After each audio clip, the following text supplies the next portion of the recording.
Well, good evening, everybody, and welcome to College of the Canyons, and Cougar football is on the air. I'm Barry McKeever along with Jesse Munoz. Good to have you here tonight on a gorgeous night in the Santa Clarita Valley. Tonight, the host Cougars, the undefeated #1 team in the state, College of the Canyons Cougars at 9-0, play host to the Bakersfield Renegades in a conference matchup that has not only playoff implications but also has state rankings as well as Southern California and playoff rankings tonight. Bakersfield comes into this game 6-3 overall, ranked number 11th in the state. They are 3-1 in conference. The Cougars, meanwhile, of course, 9-0. They are 4-0 in the National Northern Conference. The winner of tonight's game, if Canyons wins, they are the outright conference champions, most likely the #1 seed going in to the Southern California playoffs, and will most likely host a week #1 game here at Cougar Stadium next Saturday. Meanwhile, a Bakersfield win means that everything is out the window. You've got 3 teams at the top of the Northern Conference, and it's going to be, you've got head-to-head matchups, you've got the different tiebreakers and everything, and it's quite frankly going to be chaos. So we'll bring on Jesse Munoz right now. And Jesse, you know, this game, of course, the Cougars come into this game favored, a game that they should win, but as we've talked with Coach Ted Iacenda, that doesn't really mean anything because this is a very talented Bakersfield team. This is a very traditional matchup, not a heated rivalry like a Ventura, but nonetheless 2 storied programs in California junior college football, and they cannot afford to take the Renegades lightly tonight. Absolutely. I mean, like every team here down the stretch. You mentioned it, Bakersfield is a rival, has been one of our frequent opponents since the program came back in 1998. And Coach Iacenda has preached this from the beginning. I mean, we are not going to take anybody lightly.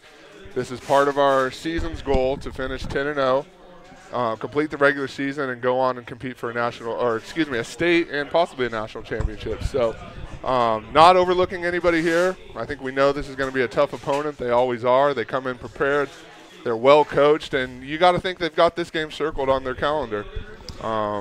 You know, always a chance to come on and knock off the #1 seed is something to be excited about. So hopefully that doesn't happen tonight, but nonetheless, should be a good contest. Jesse, let's talk about this Cougar defense led by Tariq Spates.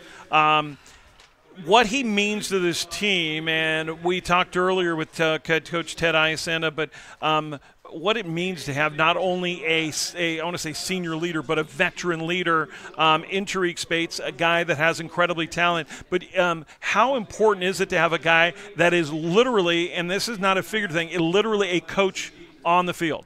Well, you took the words right out of my mouth. I mean, not only a tough competitor, a hard-nosed player, but he is. I mean, you'll see him out there making the calls, getting people in position, relaying that information that comes in from defensive coordinator Dan Corbett. Another coach on the field, a great player at that. You know, we're excited to have him here as part of our program, and I think the other players feed off him as they do each other. So, again, the Cougars undefeated at 9-0, trying to make history. And for the first time in 10 years, Jesse, trying to go undefeated. Of course, the ultimate goal is what happened in 2004 in the national championship. Let's talk about what's been going on with Fullerton College. We knew there were things going on. It was never official, but it is official this week. They have 8 I believe, forfeited wins that are now losses at 1-8, so that drops them down and puts Riverside up in the #2 spot. It keeps COC at the top. But what does that mean to the Cougars, if anything? Does that have any relevance? You know, I don't think it does. I mean, maybe a little bit in terms of polls and power rankings heading into the playoffs, but you know, Coach Iacenda and the whole team echoed that they couldn't control anything that would happen with Fullerton. That wasn't something that was really on their radar. I mean, they came out every week and took care of business, prepared as if they were, you know, one of 2 undefeated teams. And now that that's been finalized, I think you know a little bit better where you stand, and you move on past that, looking at this game and then hopefully a successful playoff run. What does that mean going forward if and I'll tell you what, you know, Coach Iacenda and the Cougars have would have loved to play Fullerton down the road. That's not going to happen. But what does that mean in the national rankings and the overall national championship if they would have gone to Southern California Championship and been able to beat a team like Fullerton and then go on and win? I mean, again, we're talking hypotheticals, but Sure. We can do that. The players and coaches can't.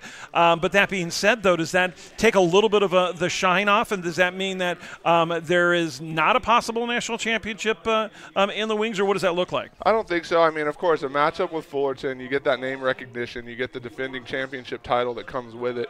So, of course, pollsters, especially in the national pollsters that aren't as familiar with California community college football, might look at that a little bit differently and give Canyon some more points had they played a Fullerton. But, I mean, Canyons has come out and taken care of business. They've done their thing. I think if you watch the games, you see the stats, you see the results. I don't think it should take anything away from Canyons. And we talk about national championship. Of course, it is the mythical national championship. But nonetheless, hey, it is what it is. But still got a lot of football to play, and the Cougars have their hands full tonight with the Renegades from Bakersfield College. Had a chance earlier to go down into the locker room and talk with the head coach, Ted Iacenda, about tonight's game, and this is what he said.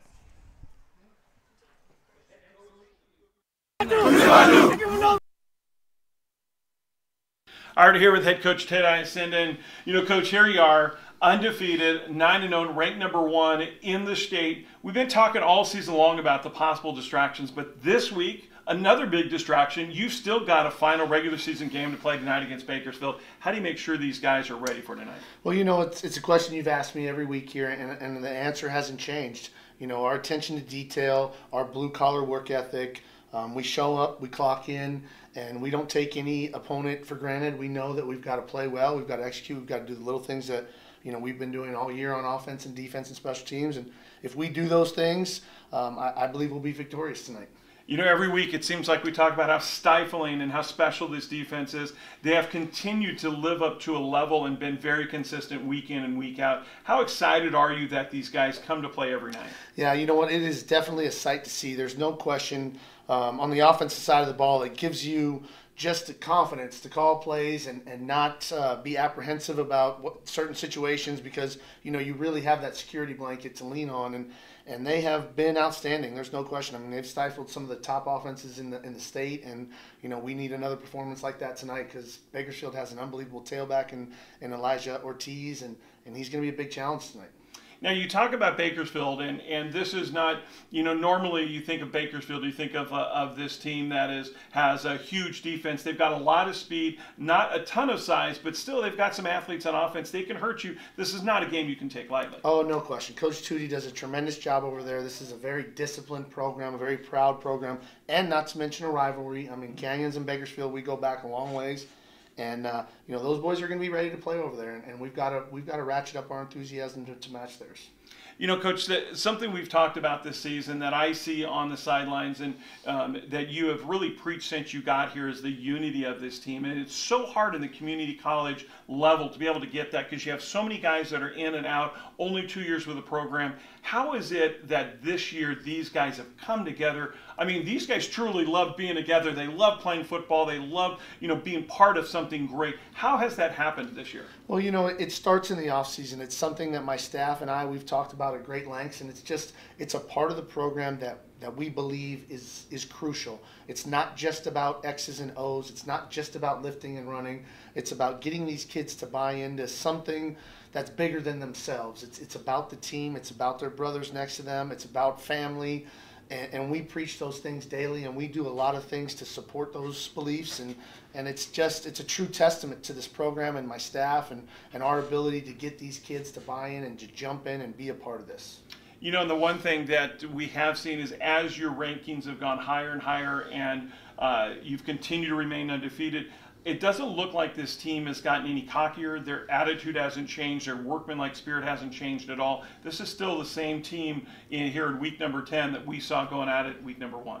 Yeah, and that is a part of our approach. I mean, we have superstars. There's no question. We've got dynamic players, but we don't put kids on a pedestal, and they know. I mean, they've got to work and they've got to clock in just like every other young man in this program. And that's kind of what I believe is our backbone. That's why we have the success we do, is because no one is above what we're doing here. finally a conference championship, a #1 ranking. Everything's up for grabs here tonight.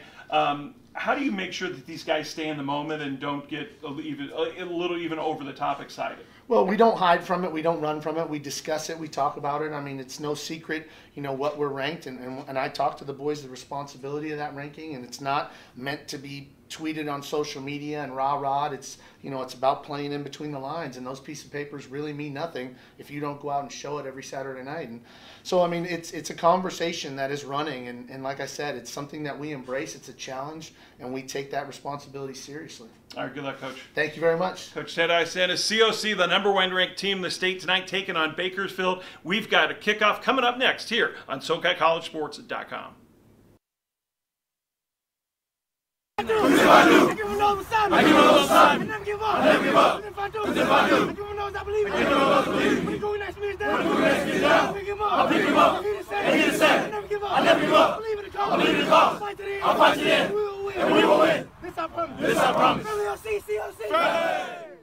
We're looking for young men who are selfless, who want to be great teammates as well as great players. Our strength and conditioning program is second to none. I would place what we do in the off-season up against any off-season program at any level. Our goal is to move these student athletes on, but have them excel when they get to where they're going. Creating that culture is paramount to our success here at College of the Canyons, and you have to have the student athletes that aren't afraid of competition in order to achieve that. This is not just a program for football players. This is a program for engineers, future lawyers, doctors, teachers, etc. They can achieve here. We're very excited about the history of College of the Canyons. We've sent players to every major conference in the country, all the mid-majors. We've had Cougars participate in the NFL, but we're even more excited about the future.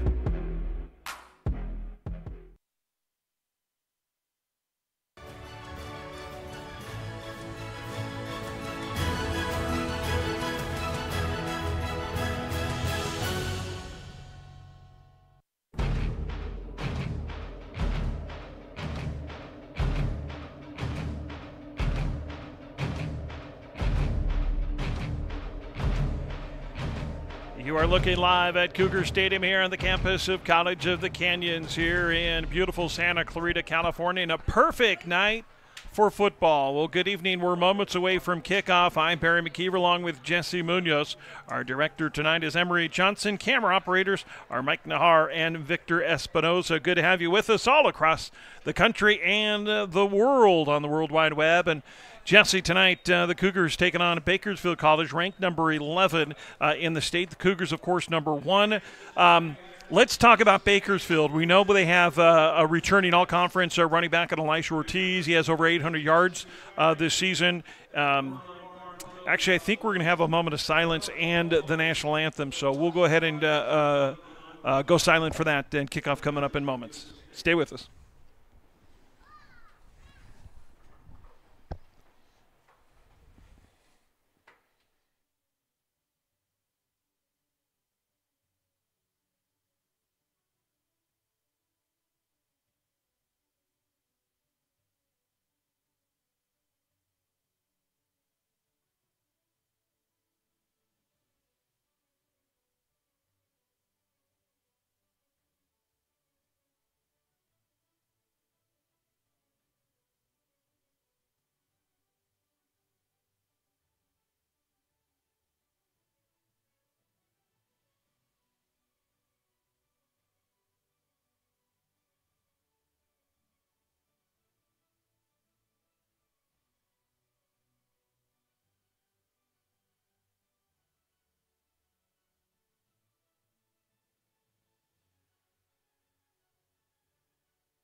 So there is your national anthem, moments away from kickoff. And, you know, Jesse, with all the things going on here in Southern California and in California overall, the devastating wildfires, of course, the terrible shooting that happened in Thousand Oaks earlier this week.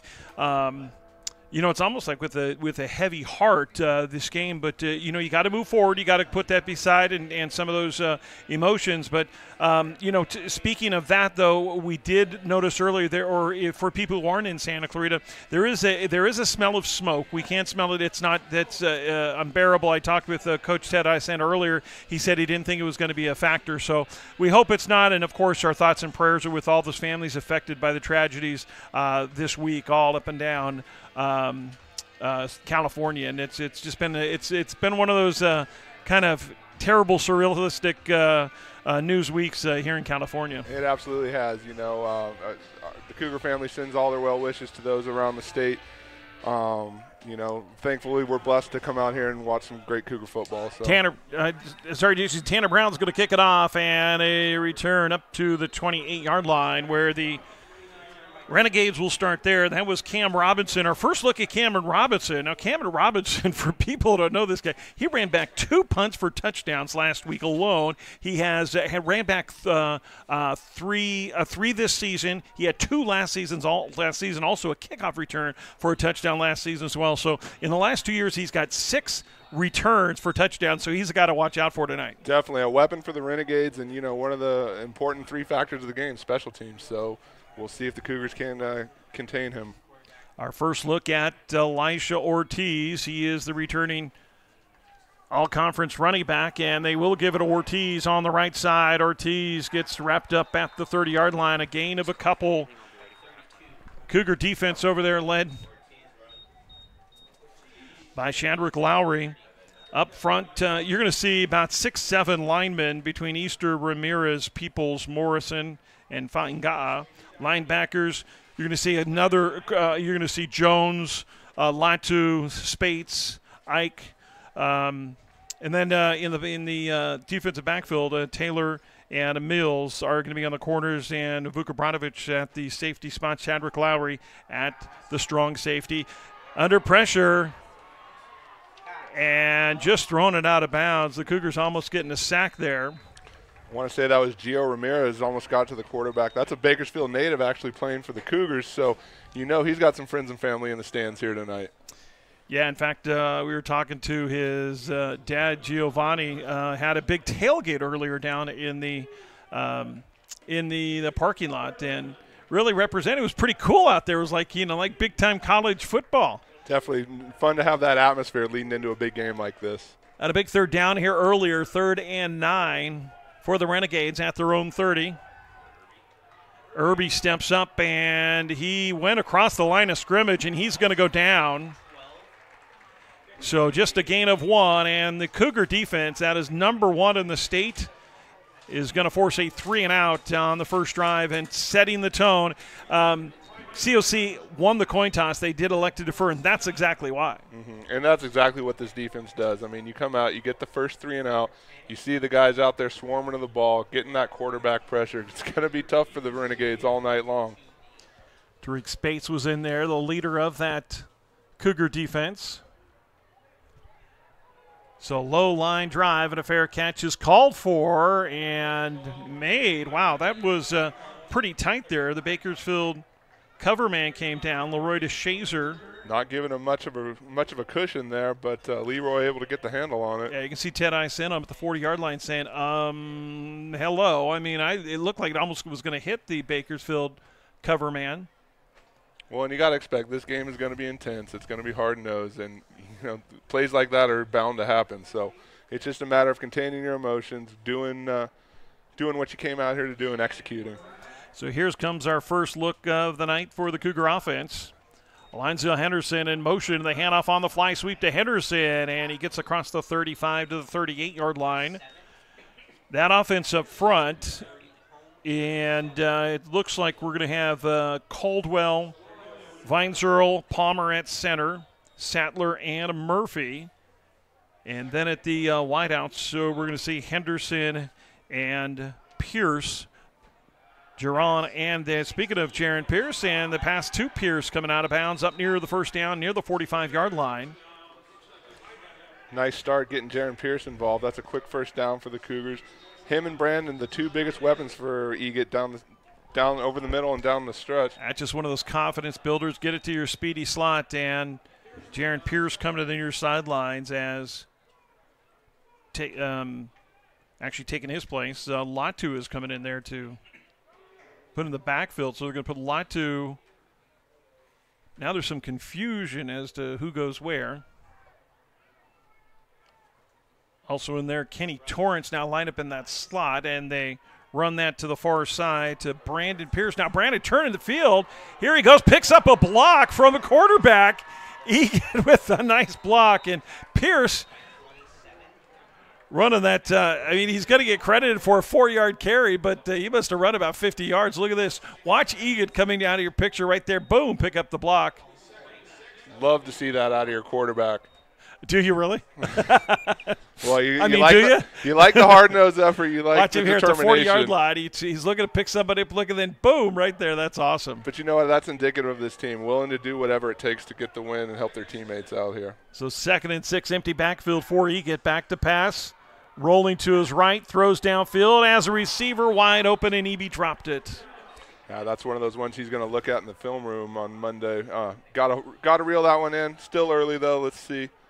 You know, Eby dropped one last week against Long Beach, and I said I think that's the first drop I've seen him drop all season, and that one was in his hands. That's one of those that was thinking about where he was going to run with it before he caught it. So I was about to say no excuses on the drop, but he certainly made some big-time catches for us this season. So you look past that one and get back focused here. Elijah Eby out of St. Genevieve High School. Shotgun again here for Egan. 3rd and 6. Now he's under pressure, got to get rid of it, and a wide open receiver downfield at the Bakersfield 30-yard line. That looked like Tim Wiggins. Exactly, Tim Wiggins out of Valencia High School. Great job by Egan avoiding the pressure there. Yeah, they came with that twist on the right defensive side. And what a great throwing that anticipatory to Wiggins getting across there, and Wiggins jumps into the air and gets it down to just inside the 31-yard line. It'll be 1st and 10 for the Cougars. 11-11 left in the first quarter. And the play action roll to the right side. Catch is made, and just about a 3-yard gain for the Cougars there. First catch tonight for Amari Smith. Another guy that's been getting a lot more playing time as the season's gone on out of Salesian High School. Yeah, it's interesting. The two Pierce boys, non-related, of course, but they've gotten a lot of the attention, and rightly so with the stats they've put up. But, again, this stable of weapons that Egan has to call on is pretty unprecedented. You talk about Pierce, even DeShazer, Henderson, incredible talent at the wideout spot. And another catch here, and that's Brandon Pierce. Pierce makes a man miss to the 22, down to the 21-yard line. He's going to be just about a yard shy. But, that's what we've talked about. This team is so incredibly deep at the wideout spot. You're talking about Leroy DeShazer, who on most teams would be a superstar and, is just one of the guys here. Yeah. Well, and, another thing to point out, I like the play calling here, getting everybody involved early, letting Egan, find his rhythm. He's obviously spinning it pretty well here tonight. Cougars on the move. Split backs for Egan. Latu in there, and going to be Kenny Torrance behind the block of Latu, and he's going to get up near the first down. They marked it at the 32, or 22, needed to get to the 20. They say he got it. So Kenny Torrance in there. And Torrance, remember Torrance hurt his ankle a couple years ago against Bakersfield. Sure. And, he's been on that long road of redemption and has worked his way into the top spot starting tonight. We're going to see, obviously, Caden Dunn as well at that back spot. So 1st and 10 for the Cougars. Plenty of time. Wide open receiver inside the 5, and Tim Wiggins dropped it. Had him at the 3-yard line and just couldn't hang on to it. That's another one I think he's going to want back when he watches the tape. But, tough ball to reel in. You got guys bearing down on him right there. But I think he would tell you he should have had that one. So the incomplete pass brings up 2nd and 10. Clock stopped temporarily. 9:29 left here in the first quarter. Cougars on their opening offensive drive. right just outside the red zone of the Renegades. Cougars 9-0, ranked number 1 in the state of California. Bakersfield at 6-3, ranked number 11. And off to Pierce to the near side, and he's got the corner down to the 1. You see the speed, though, there, getting around the corner and almost busting it all the way to the end zone. You see KJ Latu with that block out front right there and made the man go to the inside, and Pierce had that corner. And then he just kind of, I think he was pretty disappointed to get that thing in there. But remember, Brandon Pierce is not a running back, people, okay? But when he got a guy like that with that kind of athleticism and speed, you get him the ball everywhere you can. I was going to say, not a running back, but boy, can he run. One of the quickest guys in the state. He showed a couple flashes here already tonight. Looks like he's excited to be out there, came here to play. Now, Latu and Torrance in the backfield, and they're going to hand it off to Henderson, and he's going to walk in. So you have all of that beef in the backfield of Latu and Torrance. You think they're coming right at you, and they run the speedy Henderson across the formation right there in the easy touchdown. And, boy, this opening drive, Jesse, the Cougars made it look really easy. Well, this is exactly what Coach Iacenda and Canyons wanted to do. You come out, you force the 3-0. You're quick to get into your offensive rhythm. Egan makes a couple throws, make a couple plays on the outside. Brandon Pierce Right. setting up that touchdown. And here we go. Got to make sure you're talking about the right Pierce.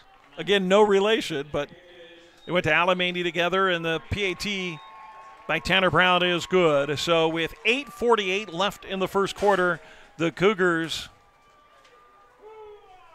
go all the way down and score on their opening offensive drive. Want to thank our sponsors all season long. So great of these guys. Of course, AV Equipment Rentals. Want to thank Don Cruikshank and Mike and the crew over at AV Equipment Rentals. Whatever your tool is, I don't care if you're a contractor or a do-it-yourself homeowner, they've got the right tool to do the job right. And you've also got propane for your barbecue, no minimum quantities to buy. So 8:48 left in the first, and what kind of a statement does that mean for the Cougars? And also, Jesse, that that play, or that drive, I should say, trying to figure out how much time that ate up on the clock. It was a lot. Yeah, I was going to say, it certainly didn't seem like a long time. They marched down pretty quickly. So Tanner Brown will tee it up again. Remember, talked about Cameron Robinson, and Robinson calling for the fair catch, and that's going to put the ball out to the 25-yard line. That new rule in college football, that the fair catch anywhere in the field behind the 25-yard line will put it at the 25-yard line. Of course, if it's a fair catch outside of that, it'll be at that spot. You won't lose yardage. But, here's the thing is it was so important to get a lead. And, of course, just 7-0. But the Cougars wanted to put Bakersfield in a position where they had to throw the ball, and that's not their strength. Mm-hmm. They want to hand it off to Ortiz one after the other. But, last week against Moore Park, that is a good defense.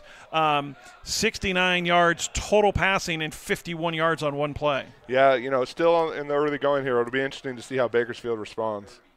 Deep man again is Ortiz. Irby with the handoff. Ortiz trying the left side, wants the corner. Nothing there. Shadrick Lowry and Tariq Spates making sure that the all-conference running back, last year's all-conference, one of the all-conference running backs from last year goes nowhere. And those are two guys you don't want to meet, especially at the same time. They're just piling in on him.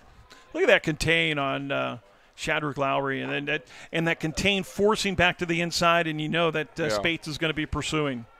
Setting the edge there. Lowry, one of those guys that can play both the run and the pass. Irby rolling out to the right. He's going to keep it, and he's going to get up across the 30 to the 35, and he's going to have a first down, the first one of the game for the Renegades.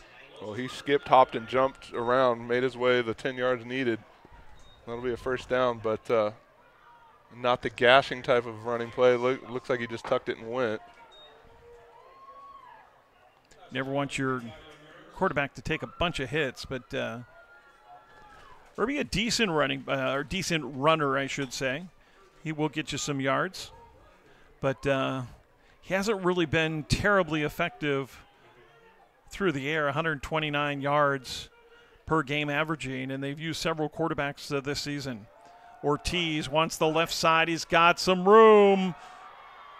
Makes a man miss into Cougar territory down to the 46-yard line. Is that Michael Knack that got him? Number 28, I believe. And look at cut back, gets by Spates, and then goes to the last level there. Was Knack, as you mentioned, making the touchdown saving tackle. So for the first time tonight, the Renegades inside Cougar territory at the 46-yard line, 1st and 10. Play action for Irby. Wants it all, going to the end zone. He's got a man there, and he dropped it. Look at that. Underthrown, and I want to say Rayshawn Rowland got a hand on that.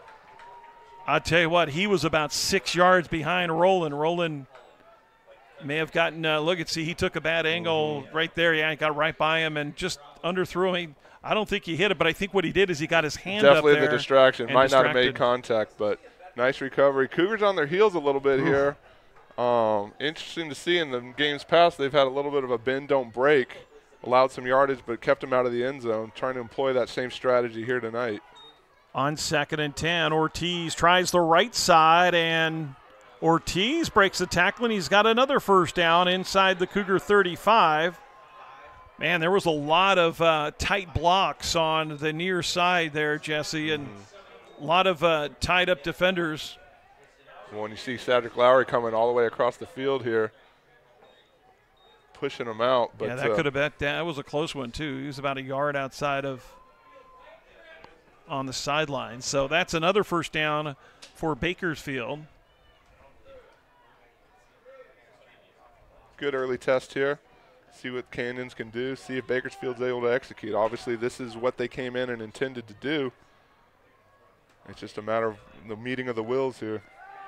Irby back to pass. He's going to step up, and he's got room. Looks for some blocks downfield, and he gets hit hard and gets up mouthing. Wow. So look at Irby here.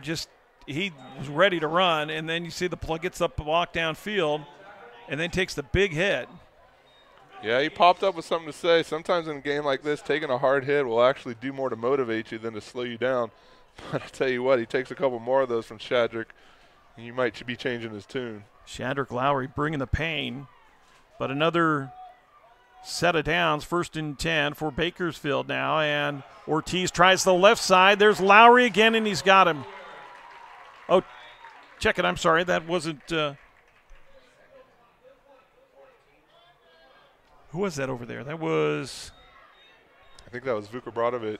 Yeah, it is. It's Darius Vukobradovic. Looked like Lowry coming up from that strong safety spot, but it was actually Darius Vukobradovic. I think all the guys out there flying around with a lot of intensity, ready to come up and set the edge, make that hit, whatever it takes. It's a 5-yard loss back to the 24, 2nd and 15. Setting up the screen. Ortiz almost intercepted. The Cougars had it there. Arian Peoples, and Peoples almost with a big turnover.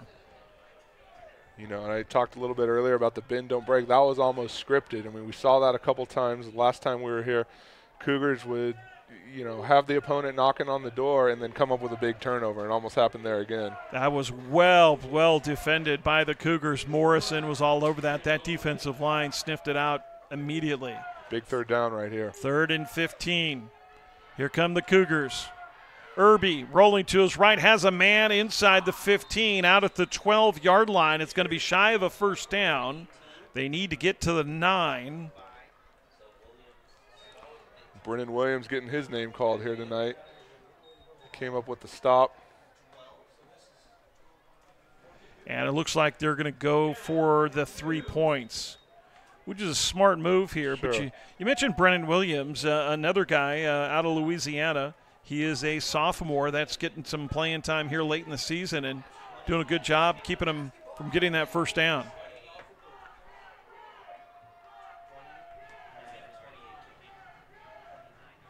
Nathan DeJager on to attempt the field goal. It's going to be about a 29-yarder, and it's up and good.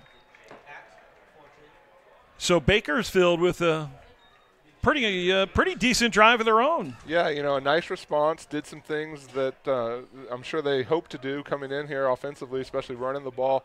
Couple big plays, like I said, put Canyons on their heels a little bit.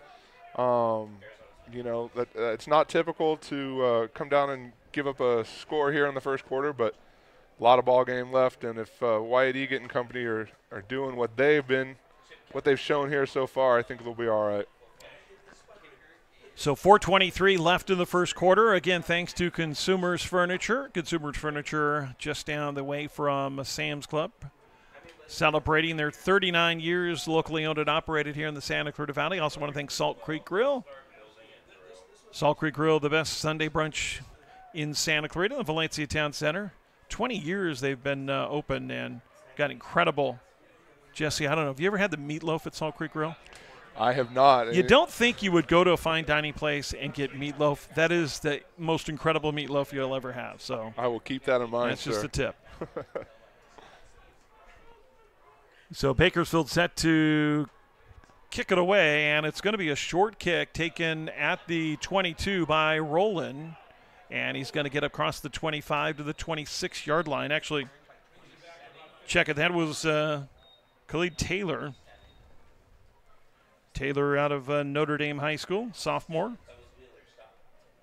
I think we might see Roland later on punt returns. He handled those a few weeks back. Did a pretty good job. But Taylor had his name called on that. Yeah, I think we saw DeShazer earlier fielding the punts. But I mean, literally, there's probably 15 guys on this team that can return.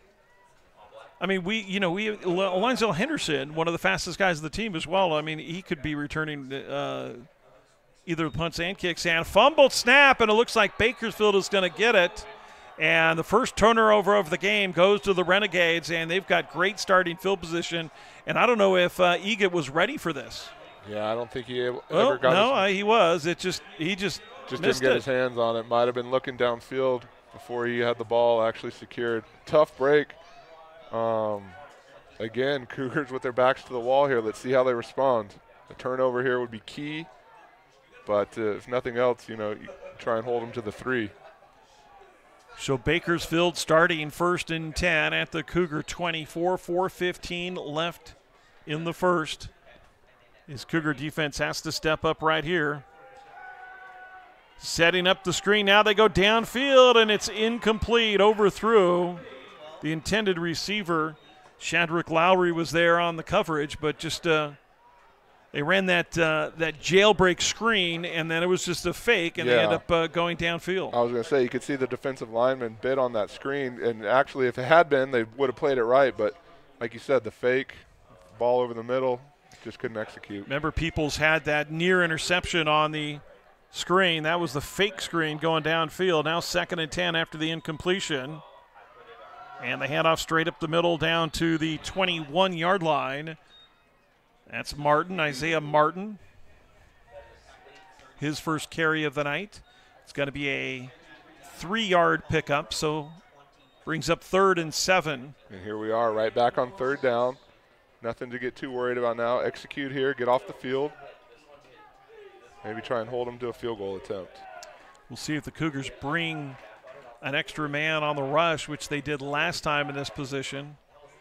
Nope, they're going with a 4-man rush, and Irby's going to have to get out of there, and he gets hit hard. And Caleb Jones, are they going to get Caleb Jones with an unsportsmanlike? Have to hold for the call here. That would be rather unfortunate. Johns came up and made the big hit, and he got up. I mean, there was really – I don't see what the flag would have been. Oh, yeah. So let's see if we can see what that is. It's going to go against the Cougars.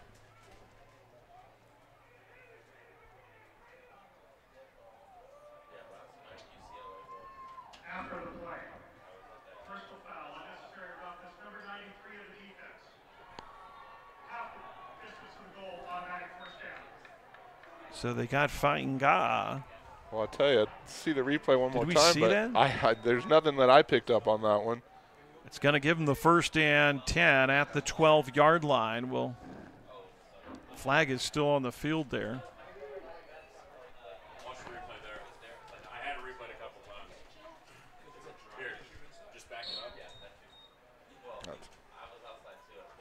So 1st and 10 now, new set of downs, split backs. Hand off to Ortiz, trying the left side and breaks it to the 5. He's going to go in, and Bakersfield is going to have their first lead of the game on the 12-yard touchdown run by Elisha Ortiz. They lead 9-7, 3:16 left in the first. And Bakersfield takes advantage of the Wyatt Egan fumbled snap, and also it takes advantage of the roughing penalty. Yeah, that big penalty, I mean, that's going to loom large here. Only the 7th touchdown Canyons has given up all year. Couldn't have come at a better time for Bakersfield. Point after by Jaggers, up and good. So Bakersfield leads 10-7. Jesse, help me out. Have the Cougars been down this season? Yeah, I was just thinking about that. They trailed early on at Grossmont, and I believe Saddleback might have held a brief lead in week 1. But other than that, Cougars been playing with an advantage. You know, looking at the positives here, you'd like to see how they respond with a little bit of adversity. Haven't really faced that much. Good point. Especially here in week 10, heading into a potential playoff run. So, you know, still early, first quarter. The turnover looms large, and so, you know, the penalties certainly helped out the Renegades. So you clean up those miscues.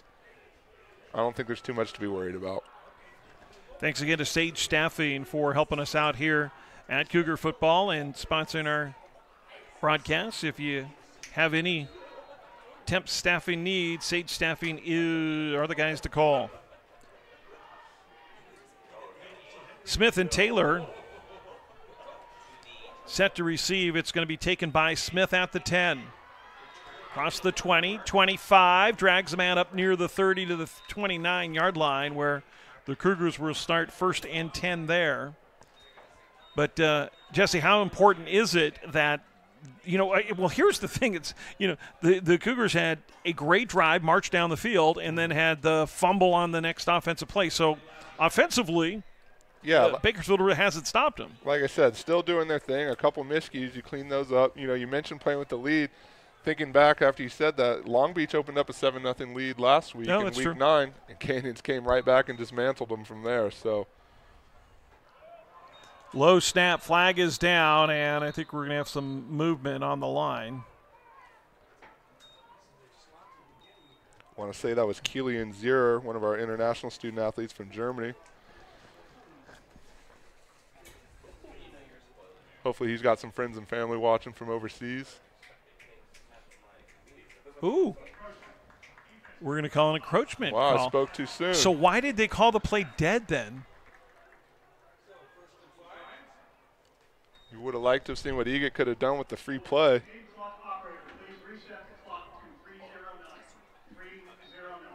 A little bit of confusion down there on that one. Yeah, so, I mean, why did they call the play dead if it was encroachment? I mean, that means he lined up off sides a lot. They said they shouldn't have whistled the play dead. Cougars should have had a free play there. Egan on 1st and 5, under pressure. He's got to get rid of it. He's going to go down. Back to the original line of scrimmage, so it's going to be 2nd and 10 after the 5-yard loss.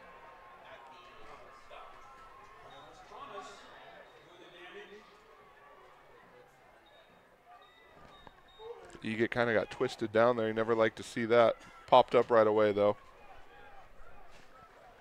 We looked again at that replay on the roughing penalty on Fainga, and I still don't see anything, Jesse. I know people at home can rewind their Yeah, that was one of those calls where you just scratch your head and say, what did they see that we didn't?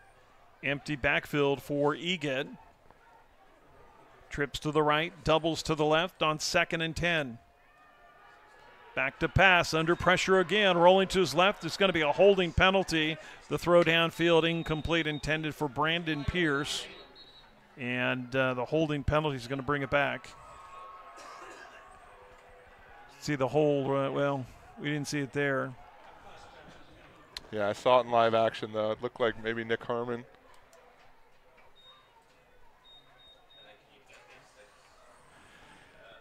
So the penalty is going to bring it back 10.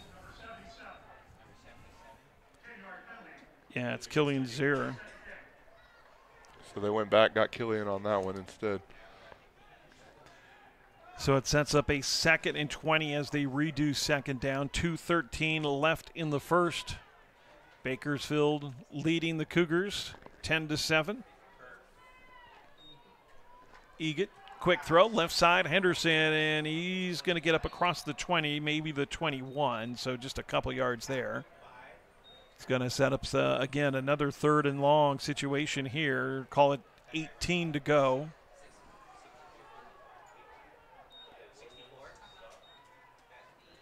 We'll see what the Cougars dial up here. That the middle's been open, so we'll see if they maybe some type of post corner or something, or delay from one of the slots. Again, empty back set for Egan. Back to pass. Here comes the delay blitz. He's under pressure. Gets rid of it and has a receiver downfield. Breaks the tackle. That's DeShazer all the way down to the midfield stripe, and a first down for the Cougars.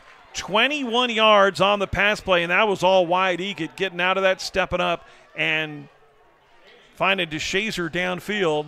Tremendous job right there. You see the pocket kind of collapse on him. In some way, he squeaked through there, found his man.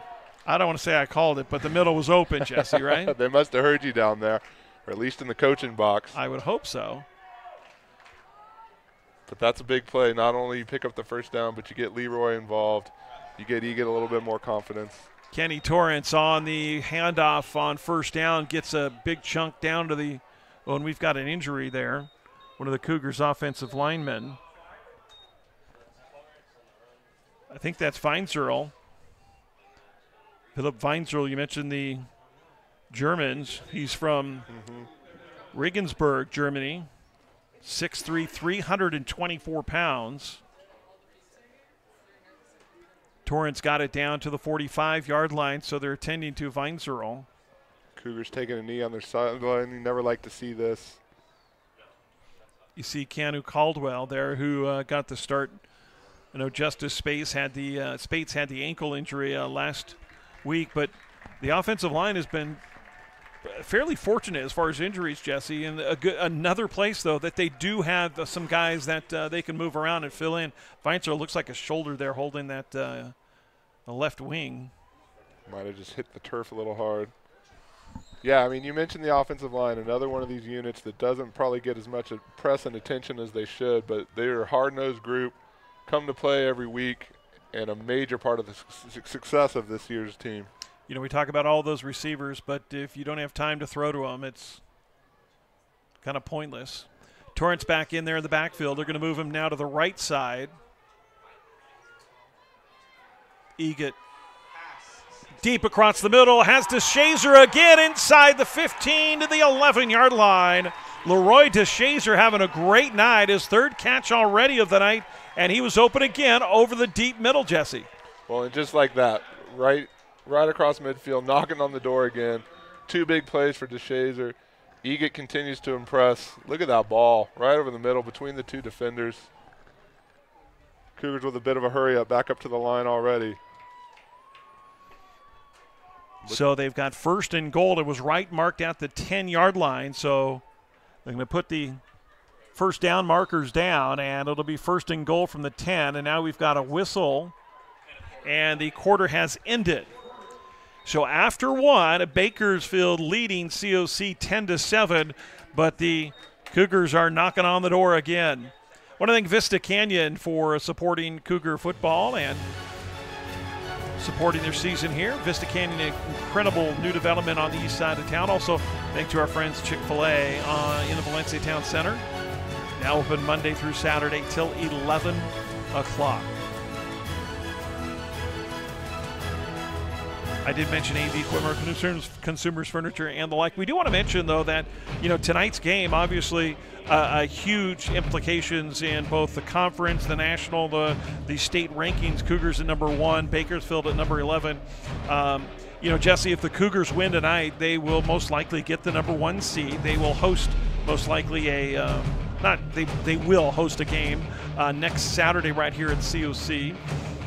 But if Bakersfield wins this is going to be, I mean, you're going to have a three-way tie atop the Northern Conference with Ventura, Bakersfield, and COC, and they've all beaten each other, so you're going to have to go to these tiebreakers. That's right. I don't even want to – you gave us a tiebreaker sheet. Honestly, I don't even want to think about it. We'll look at that later. Yeah. Certainly a Bakersfield victory would shake things up. And, you know, they'd like nothing more than that. You come in, you face the #1 team in their house. You hate to use the cliche that this is their Super Bowl, but, you know, it very well could be, especially if they don't win this game, probably not going to the postseason. So it's a situation of win or go home tonight for the Renegades.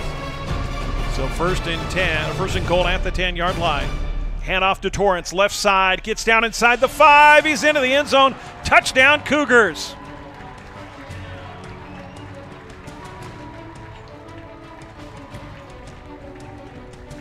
And look at that, the left side is open.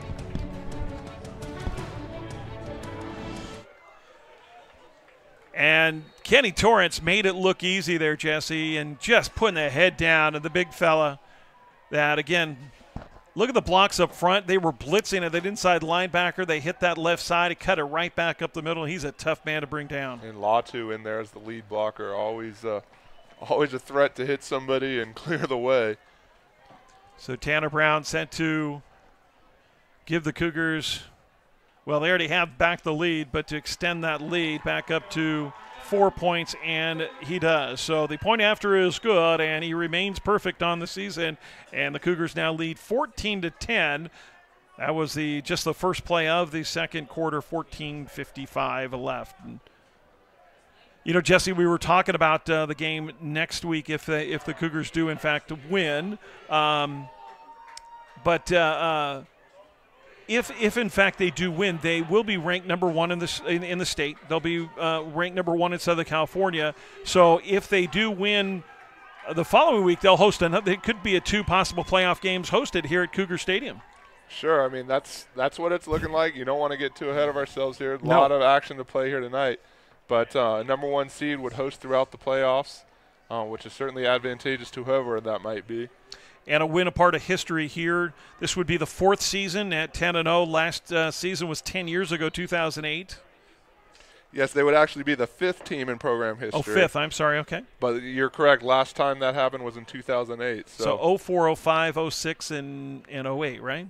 03, 04, 05, 08. Okay. Yes. I was close. You were there. You were right there. Brown with a high kick, and Robinson set to take it at the 1-yard line. Up across the 20, and it gets spun around at the 26-yard line. You know, Barry, going back to that last drive, obviously got in the end zone, but that's exactly what you wanted to see from Canyons. Kept their composure, didn't change their scheme at all, came in and just executed. You know, you clean up the turnover. In fact, you take that away, and it's a completely different game. I was just going to say that. You take away that turnover, and, you know, yeah, you're looking at 14-3 here, and you're on your way. But that's not what happens, and it is, like you mentioned, good to see that sometimes, you know, you're going to have adversity, and you want to be able to respond to it, and that's exactly what happened to the Cougar offense there. Play action pass, throw to Robinson to the near sideline, and he's going to get hauled in down across the 25-yard line, and that was Antonio Hunt on the defense for the Cougars, and keeps it just about that was no gain. That was right at the line of scrimmage. You know, not to beat a dead horse, but obviously the touchdown's huge. But then you get your defense back on the field. You let them come back, do what they do best. They're out there flying around. Really the heart and soul of this team right now. Irby back to pass again, steps up. Throws it deep, flag is down, and that's going to be interference. Robinson got pushed down there by Taylor. So there's 2 flags down. We had a flag down before the ball was in the air, so we'll see what the other call is. We know what the call at the end of the play was. Well, this could be another damaging penalty here. Not to take anything away from the Renegade offense, but 2 of their biggest plays have been the result of penalties. Yeah, Taylor just pushed the receiver down as the ball was in the air, and quite frankly, he didn't have to. Here we go. That'll be declined.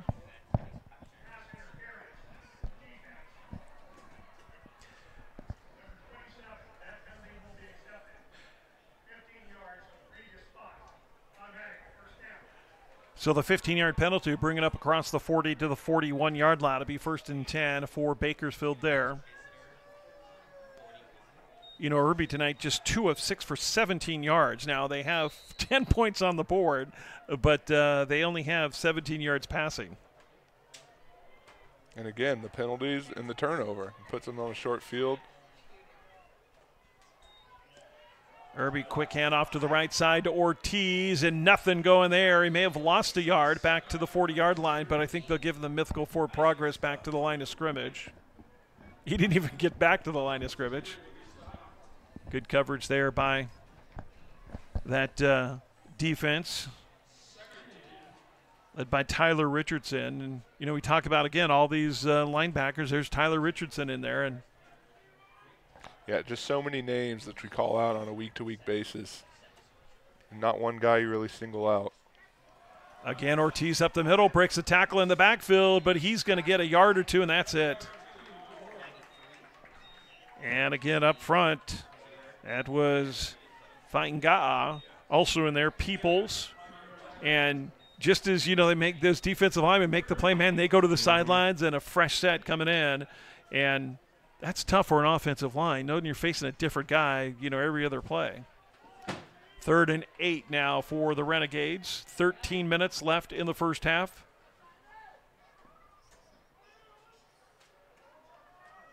Irby takes the snap. Here comes the pressure, steps up, and he's going to go down. Hanging on again, Fainga'a with the quarterback sack. Well, they're going to call it a 1-yard gain, so it's not going to be a sack, but Fainga'a was not going to let go of Irby's leg. Look at him at the – he came from the right side and went across. Do you see that? Went across the line of scrimmage and down, and great job of pursuing. Spates was also there if Fainga'a was not able to hold on. So the 4th and 7 is going to force a punt here. Fair catch is called for by DeShazer, and wow, he kind of yeah, I think he might have misjudged that a little bit. And we kind of sailed a little bit on him. So the Cougars will take over 1st and 10 on their own 13-yard line. So the Cougars have touchdown, fumble, touchdown for each of their first 3 drives, and that fumble was on the first play of the drive. But I talked about it a few minutes ago. I mean, that's exactly what you wanted to see. Get the defense back out on the field, let them regroup, respond in the way that they did. You know, 3, 4, 5 plays later, E gets back out there, another chance to orchestrate a scoring drive. Egan already over 100 yards on the night, 7 of 9. He did have that fumble, his only miscue of the night. Play action pass, scrambling out of the end zone, and wisely throws it away. You know, Egan's a guy that, you know, when you're thinking fast, you know, fleet of foot, you're thinking Brandon Pierce, you're not thinking Wyatt Egan, but he, again, he's deceivingly quick, which quick and fast are 2 different things, and he was quick getting out of the way of that defensive lineman. Shown it a couple times already tonight. Some scrambles, some breaking loose out of the pocket, extending the play. That's key, especially in a rivalry game like this where every point's going to count. So after the incompletion brings up 2nd and 10 from their own 12. 12:05 left in the first half for the Cougars. They hand off to Torrance, and Torrance is going to get tripped up at the line of scrimmage and is going to go down at the 12. Looked like he might have had a little bit of an open there if he could have got past that first guy. Like you said, shoestring tackle tripped him up. Justin Harrington coming up and making the play for the Renegades. Big 3rd down here for the Cougars. Don't want to get off the field that quickly. Well, also you're down deep in your own territory. You don't want to have to give the ball away and start losing the field position battle. But 3rd and 10 here from their own 12. Renegades rush 3, delay blitz. Now across the middle, has a man up near the first down. And yes, Jaron Pierce is going to get the first down. Another big 3rd down conversion for the Cougs. Another well-thrown ball here. Finds his guy. Pierce just kind of sat. He actually came up to the ball, able to turn and get the first down. See him come back right there.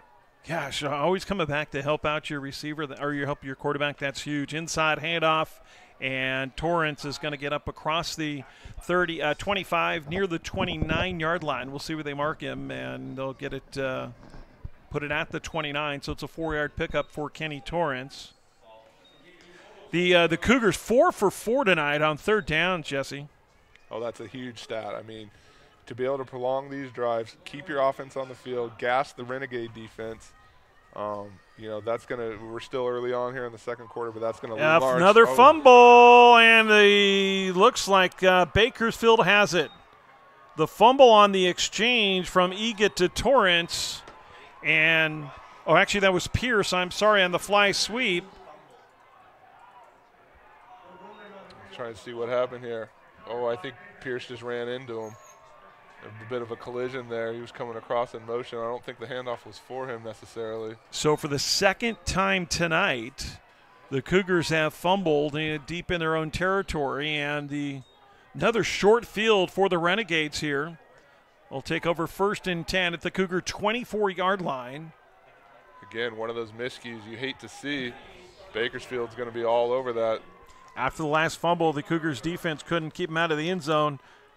They sure would love to here. Irby back to pass. Deep to the end zone and incomplete. It's intended for Robinson on the far side. Taylor was there on the coverage. He might not have come down with it in bounds, but look here. It looks like he might have had a shot. I think they were still out of bounds on that one. Watch the top of your screen. But Taylor got his head around late there, so 2nd and 10 after the incompletion.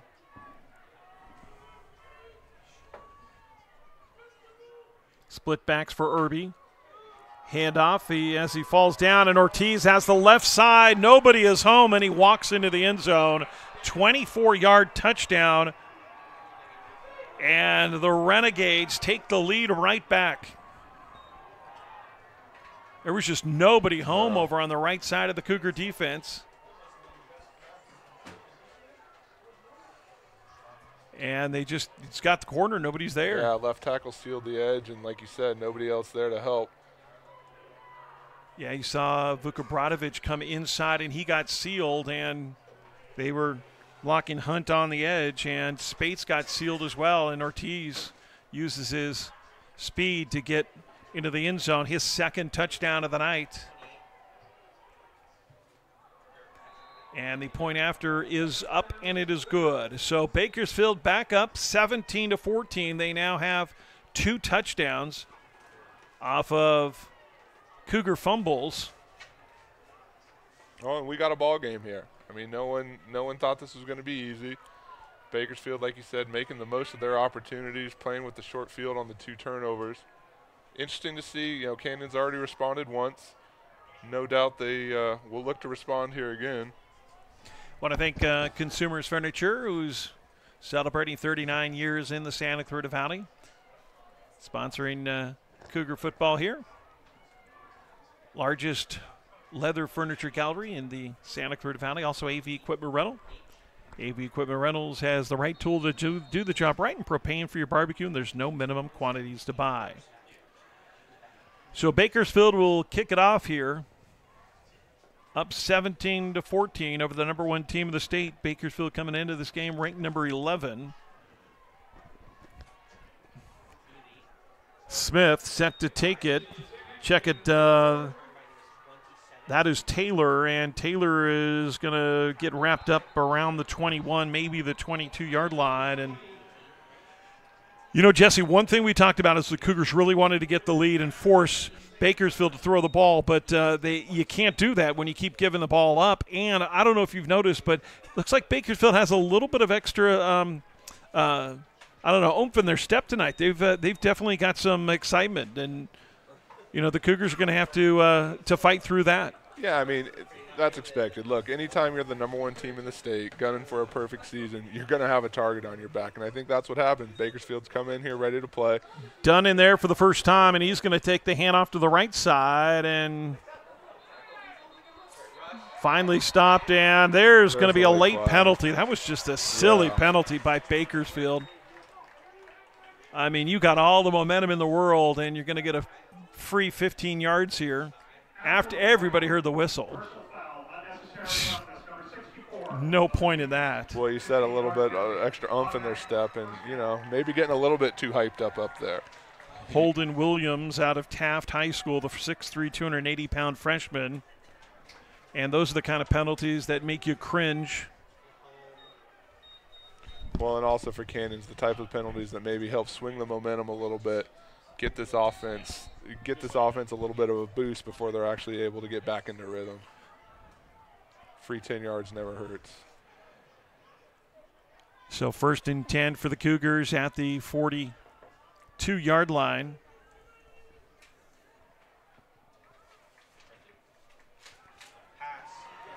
The completion up to midfield to Jaron Pierce, and Pierce is going to pick up 8, and it's going to be 2nd and 2. Again, that middle is open for the Cougars offense if they can get it there.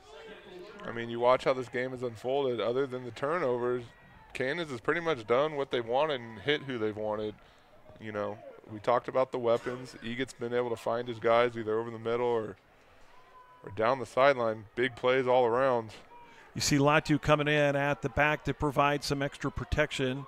Latu to the left, Dunn to the right, and actually they're going to give it to Dunn, and Dunn's going to get the first down easily. Good job picking up those hard yards. Sometimes the last 2 or 3 are the toughest to get. He came in there and just barreled down. Down to the 46-yard line of Bakersfield.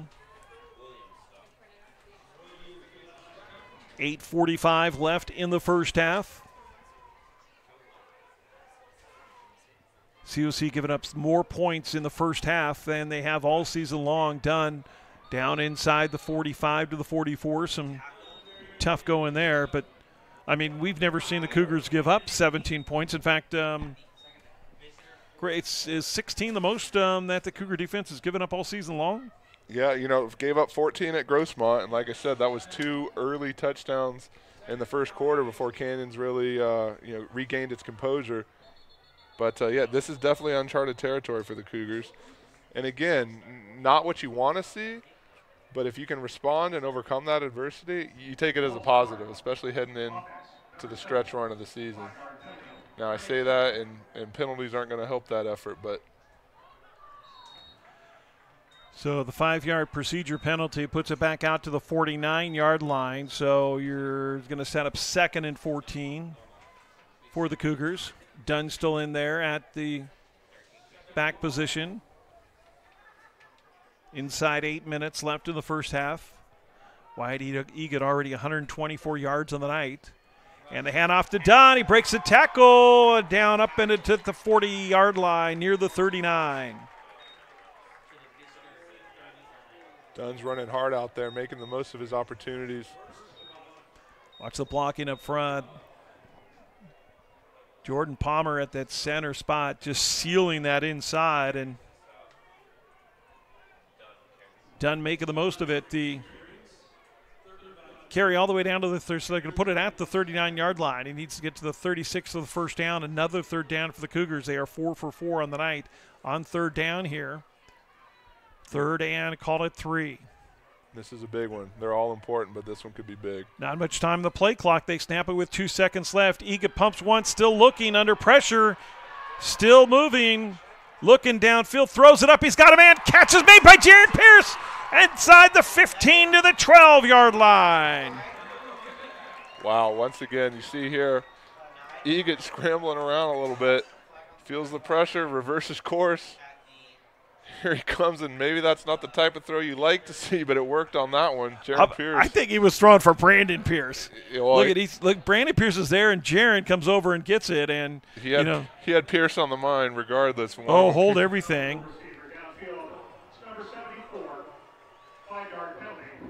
Oh, well, that's unfortunate. So check it. That's Palmer, the center, gets called for that one. So the 5-yard penalty brings it back. So the first down comes taken off of the board, and the Cougars are now going to face a 3rd and 8.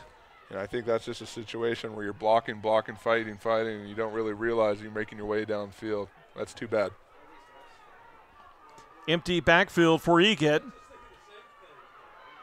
Pressure again, and he's going to go down all the way back to the 41-yard line. And for the first time tonight, the Cougars are going to have to punt, and Bakersfield holding on to a 3-point lead and the momentum.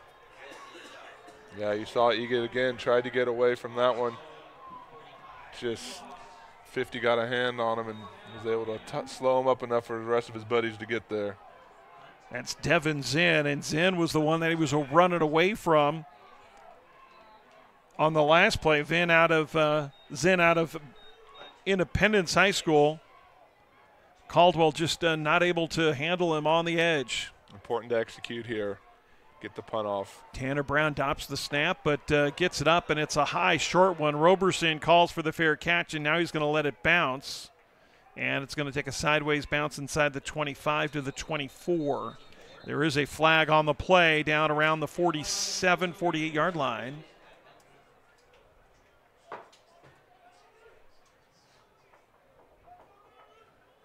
It was 4th and 19, so it's and when it's downfield like this, normally after the kick. So we'll see what it is, if it's some type of a blocking infraction. David.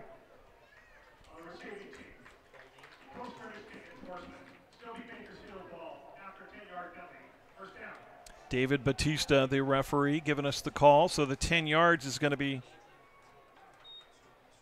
taken back from the where the ball was down to the 24-yard line. So it'll go inside the 15 to the 14. And Bakersfield will start there.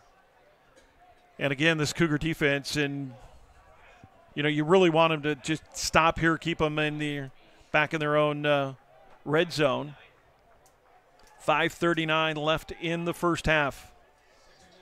Haven't seen a turnover yet here for Canyons. This is the time of the game and point in the field where you'd love to see that happen. Yeah, and this is where you can't let Ortiz break off a long one. Irby is going to hand it off to Ortiz to the left side, cuts back to the right side, and he's going to go across the 15 to the 16, maybe the 17-yard line, so pick up of 3.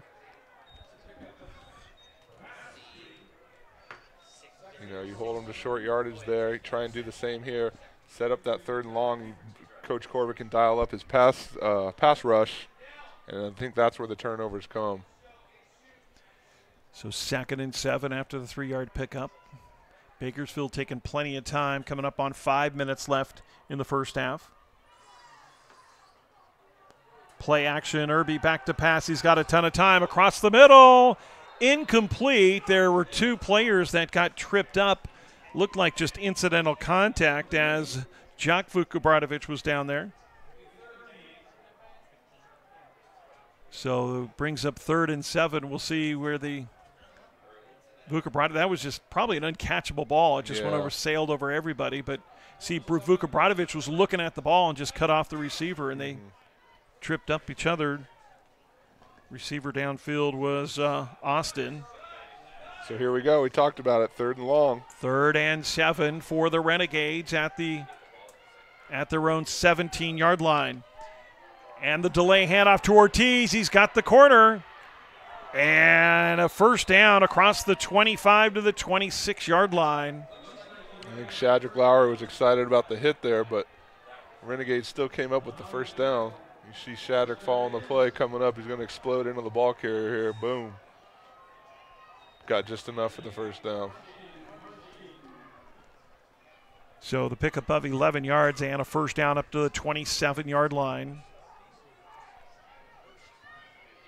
4.5 minutes left here in the first half. Play action, Irby rolling to his right. Has a man deep. He's going to throw it to him, and it's incomplete, intended for Roberson. That was Hunt down there. Again, Hunt was late getting his head turned around. Irby had the man in the flat there, but he decided to go deep, and that that was close to being face guarding by Hunt. Put his hand up and didn't have his head around until the very last minute. So the incompletion is going to bring up 2nd and 10.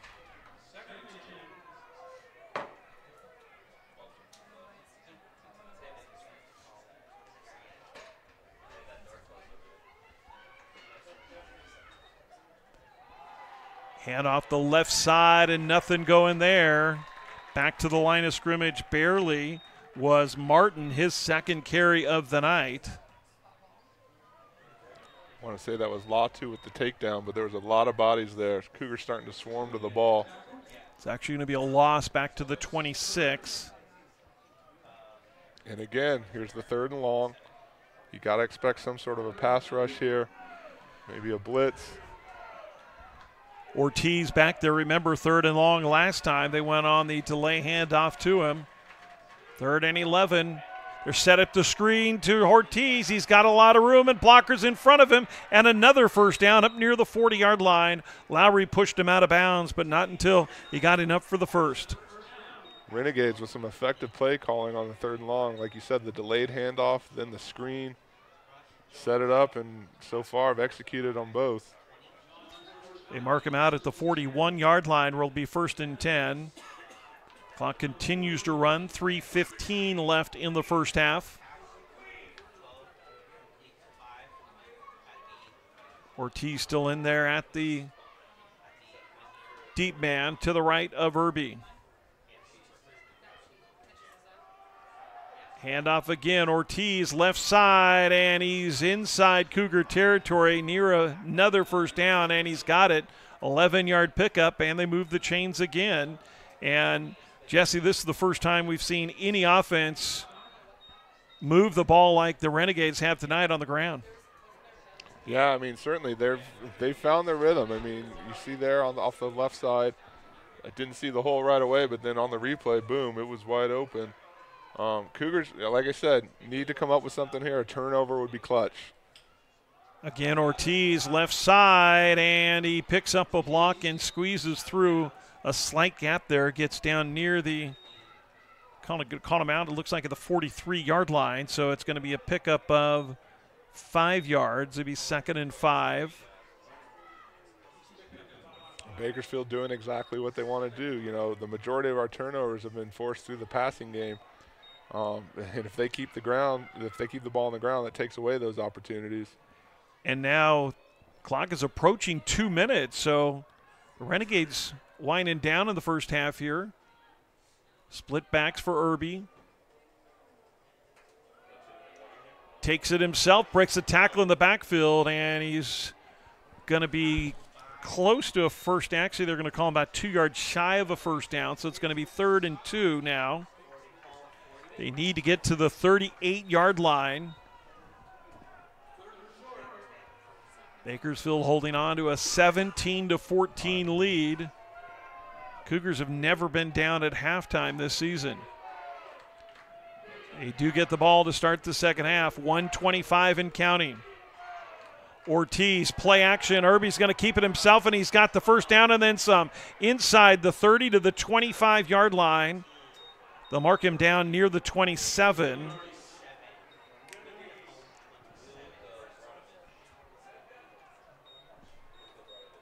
Clock is still running, 1:10 now. Remember, Bakersfield has all 3 timeouts here and not choosing to use one. Approaching a minute left in the first half. Trying to add to their 3-point lead. Reverse, here comes the flea flicker. Irby is going to go into the end zone. A man is open and a touchdown. And with 51 seconds left in the first half, the Renegades are up by 9. He actually had 2 men open in the end zone.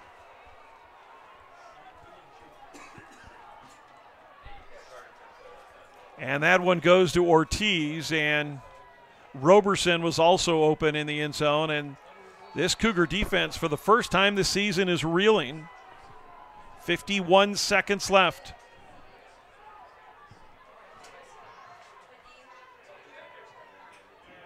The kick by to Jager is up, and it is good. So with 51 seconds left in the first half, the Cougars down by 10, 24-14.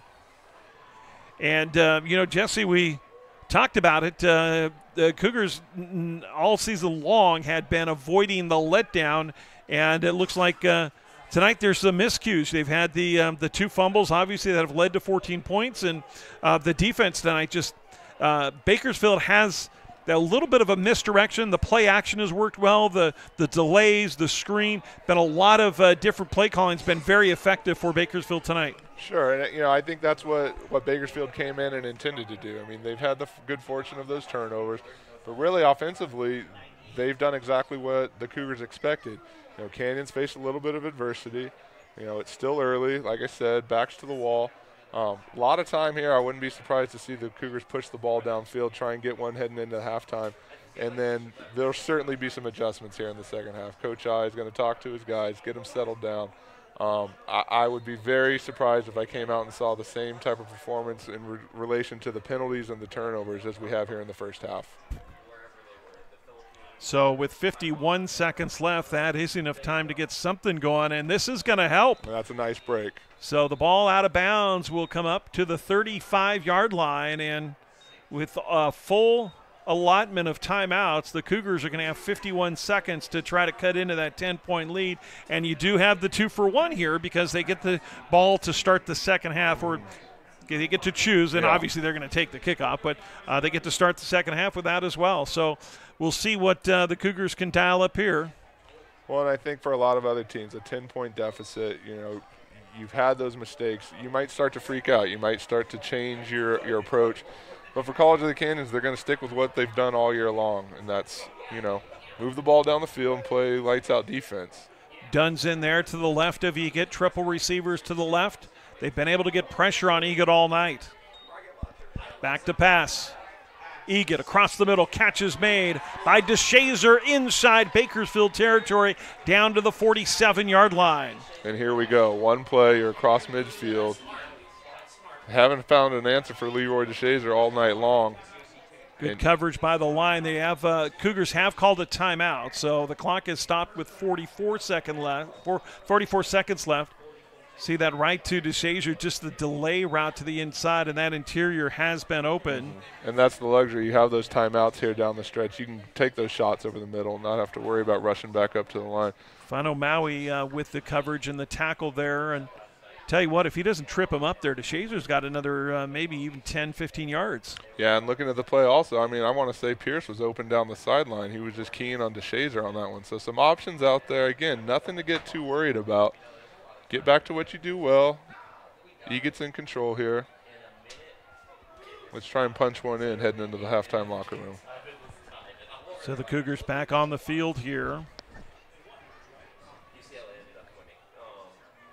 Egat on the night, 141 yards, 10 of 13. He has no touchdowns, no interceptions. He does have the 2 fumbles, though. You take those away, and it's a near-perfect game.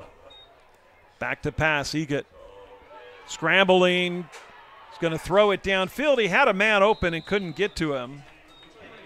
On the near side, Brandon Pierce was open at about the 30-yard line, but had a Renegade defender in his face. So it brings up 2nd and 10 from the Bakersfield 48-yard line.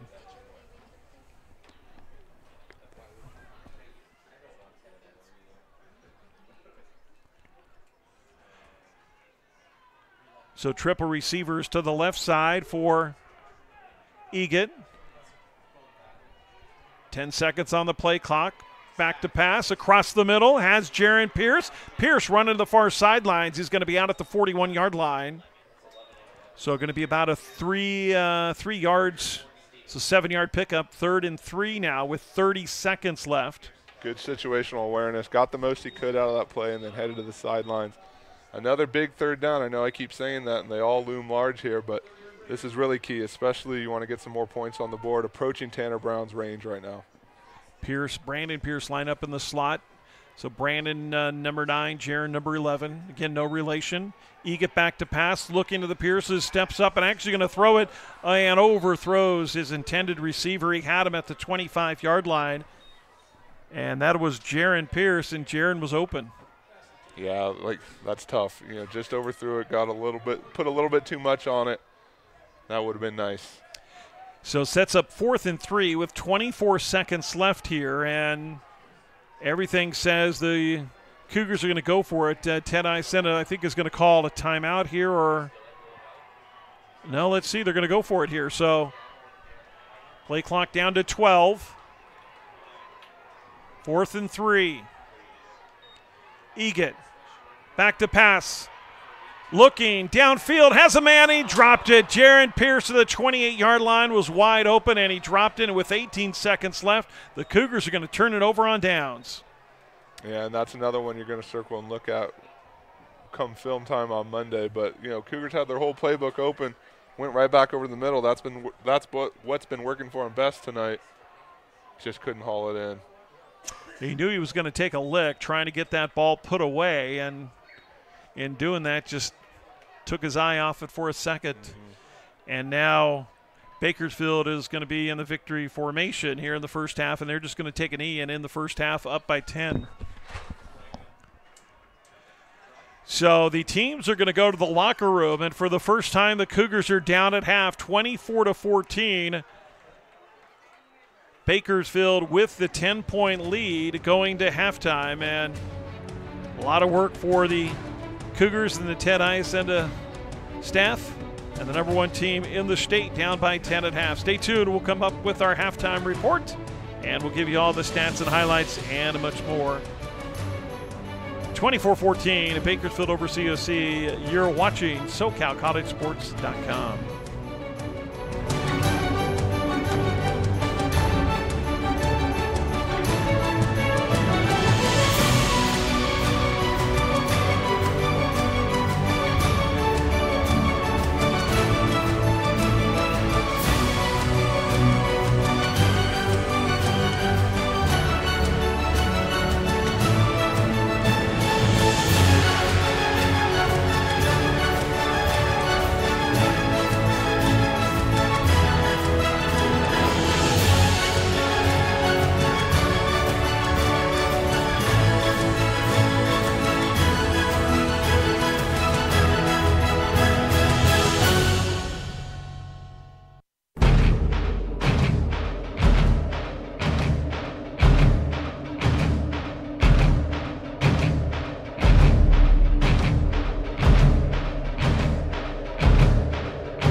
Everyone knows I believe it. When you go next minute down, I'll pick him up. I'll pick him up. And he the same. I never give up. I never give up. I believe in the cause. I believe in the cause. I'll fight to the end. I'll fight to the end. And we will win. This I promise. This I promise. CLC. We're looking for young men who are selfless, who want to be great teammates as well as great players. Our strength and conditioning program is second to none. I would place what we do in the off-season up against any off-season program at any level. Our goal is to move these student athletes on, but have them excel when they get to where they're going. Creating that culture is paramount to our success here at College of the Canyons, and you have to have the student athletes that aren't afraid of competition in order to achieve that. This is not just a program for football players. This is a program for engineers, future lawyers, doctors, teachers, etc. They can achieve here. We're very excited about the history of College of the Canyons. We've sent players to every major conference in the country, all the mid-majors. We've had Cougars participate in the NFL, but we're even more excited about the future. Well, right now the Cougars find themselves down at halftime for the first time all season long, 24-14.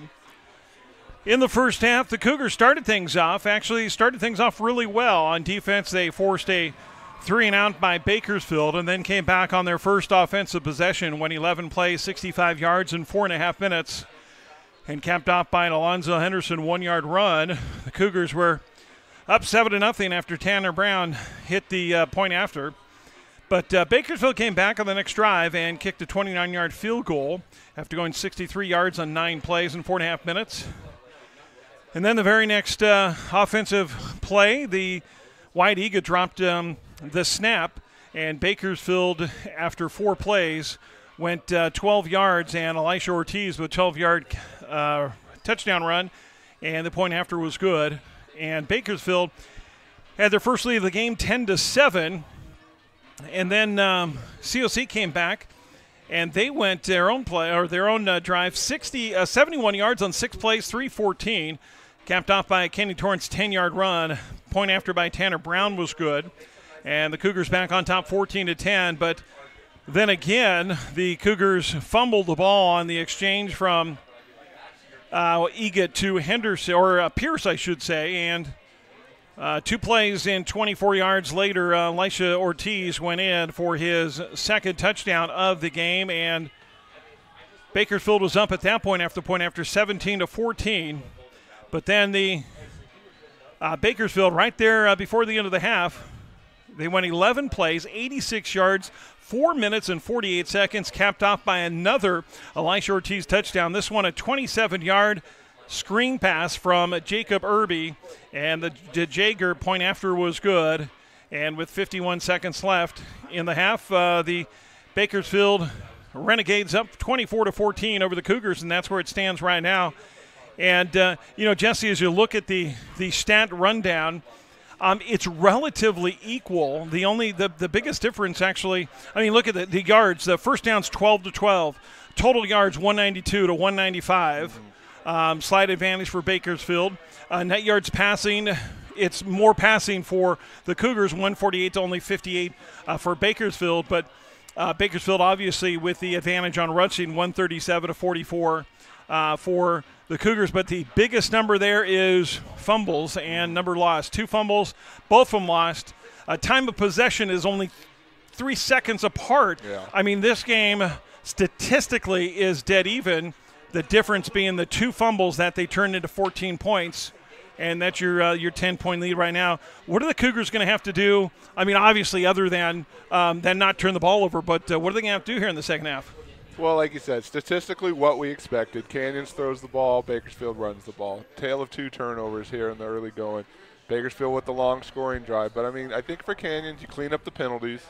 You do a little bit better job executing on defense. Try and limit those long runs. You mentioned the 27-yard scoring drive. That can help. The 27-yard scoring run, that can happen. And I'm sure that's something that Coach Iacenda is preaching to them right now. You eliminate the turnovers, you clean up the sloppy mistakes, and it's a completely different game. Now, down 10 points, like I said earlier, a lot of teams would freak out and maybe try and change their scheme or otherwise deviate from their game plan. I don't think that's the case here. We're going to come back, get the ball, send Egan and company back out on the field, let them do their thing. I mean, we've had a lot of success throwing the ball over the middle, a lot of guys getting involved. Again, you take away those 2 turnovers and it's a different game. Not to discredit what Bakersfield has done. They've come in and executed and stuck to their game plan as well, so credit to them. But we can expect to see some more fireworks here from the Cougars. This is not the only surprise at halftime, Jesse. Long Beach is up over Ventura right now, 24-12 at halftime.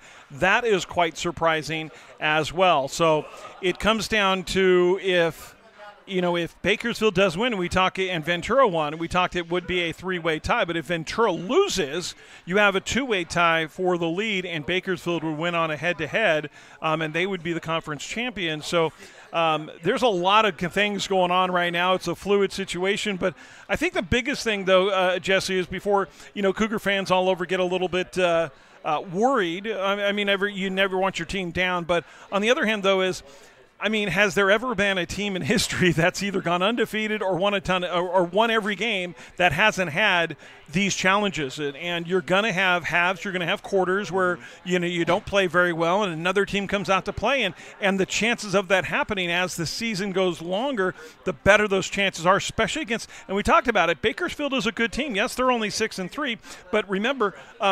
They beat a lot. They beat up on Long Beach. I mean, they've had some really good games. They've got one of the best running backs in the state, in Elisha Ortiz, and we're seeing that tonight. So before we get all worked up, just remember that you're going to have those bad halves, and this is going to determine what this team is made of. Are they a team of destiny, or are they a team that is destined to go on and win the state championship? And even if they lose tonight, that's not out of the question. But is this team destined to be undefeated? And we're going to find out here in the next 30 minutes of football. Absolutely, and like you said, every team experiences some adversity. Every team has, will face a little bit of a letdown. Fortunately for Canyons, it hasn't happened yet. It hasn't happened until week 10, and now we're Cougar fans and us here up in the booth, we're getting the first taste of that. So I liked how they responded in the early going after the first turnover.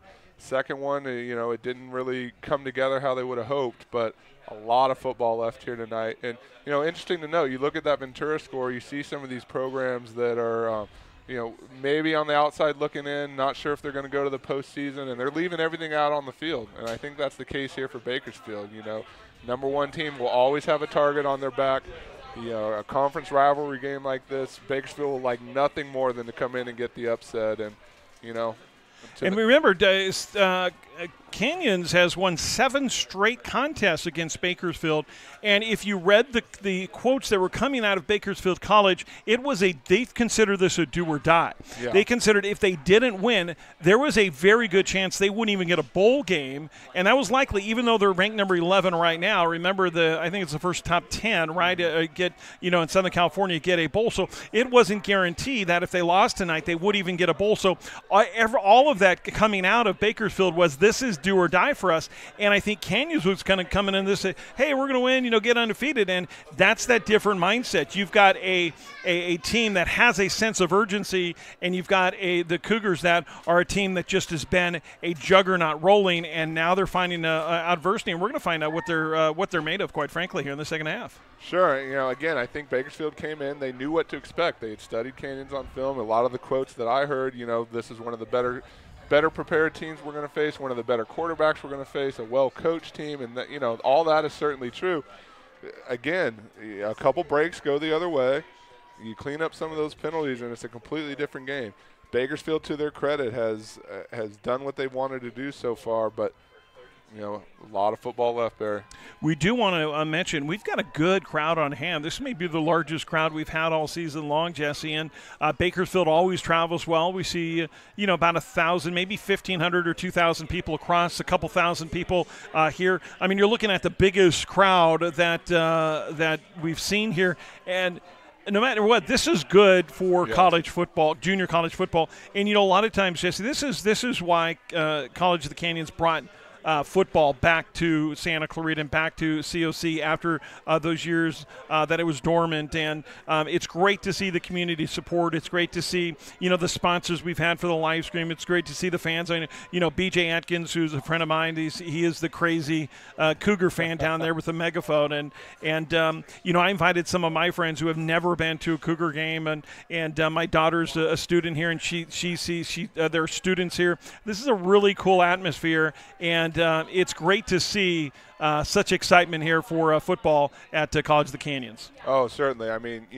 20 years since we brought back the program. Doesn't seem like that long ago. Does it? No, yeah. That's crazy. We brought it back in fall of '98, But like you said, Saturday night under the lights, big crowd. We got some student body here.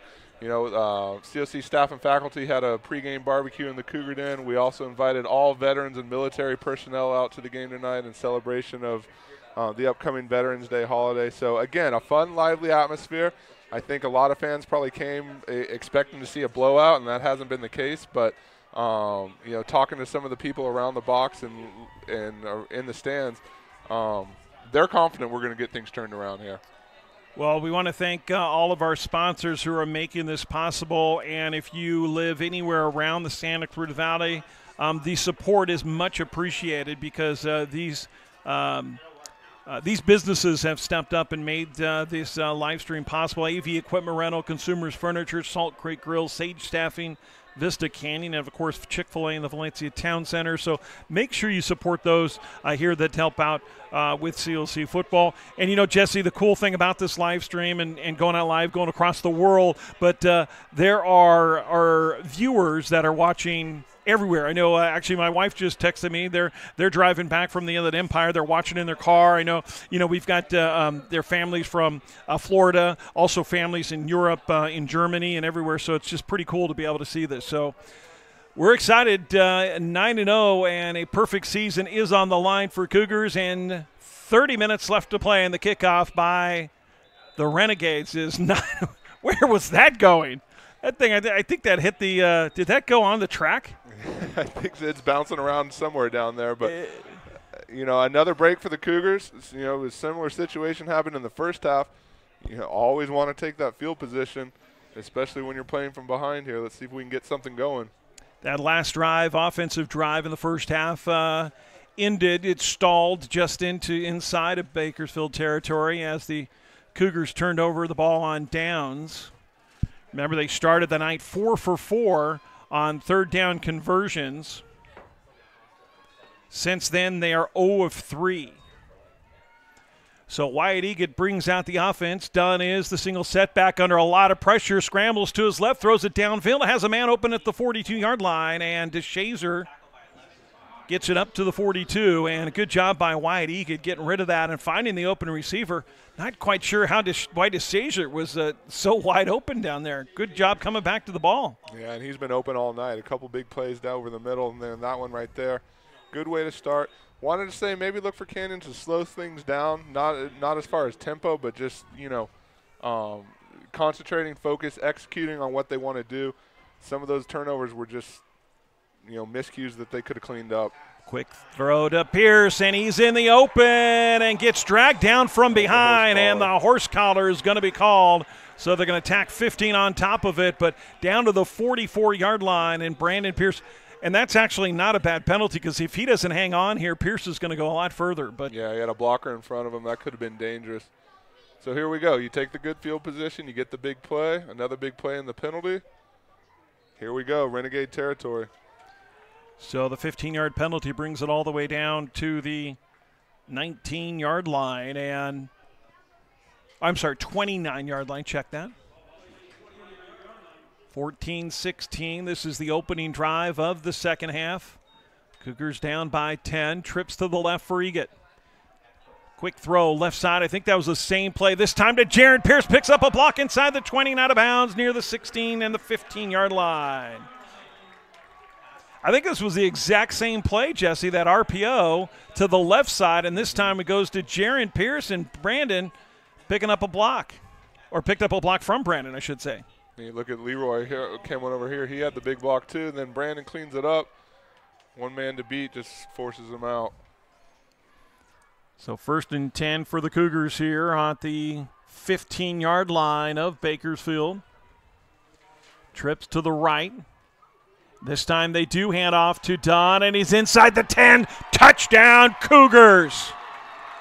Boy, talk about sending a statement here as the opening drive of the second half, and the Cougars punch it in from 15 yards, and Caden Dunn gets a couple nice blocks, breaks the tackle there, and goes easily into the end zone for a touchdown. The Cougars back within 4. And that's what I was talking about. You don't really change your approach. You don't change your playbook. But you settle down, you refocus, you regroup, and you do what you know you can do, what you've done all season. The point after by Brown, trying to bring it back within 3. He's been perfect all season and remains so. So the point after by Tanner Brown, and the opening drive, the Cougars march it down 65 yards and punch it in from 15 yards out. And there you see 13:34 left in the third, and kind of brings restores order to the universe. Yeah, and I have a feeling we're in for an exciting second half here. I mean, if that's any a signal of things to come, we'll see how Bakersfield answers back. But I got to tell you, I'm confident Coach Iacenda and his staff set these boys down at halftime, talked to them, got them refocused. I think it was just 4 plays, 65 yards, Jesse, in a minute and a half. Less than a minute and a half, 126. The field position certainly helped, but back-to-back-to-back big plays, that'll do it every time. You can actually hear the crowd a little bit tonight. We were talking about BJ early doing the We Are COC after the score, which is a long-standing tradition. Love it, and that's what you need. I mean, you're playing from behind. You're in front of your home crowd, under the lights.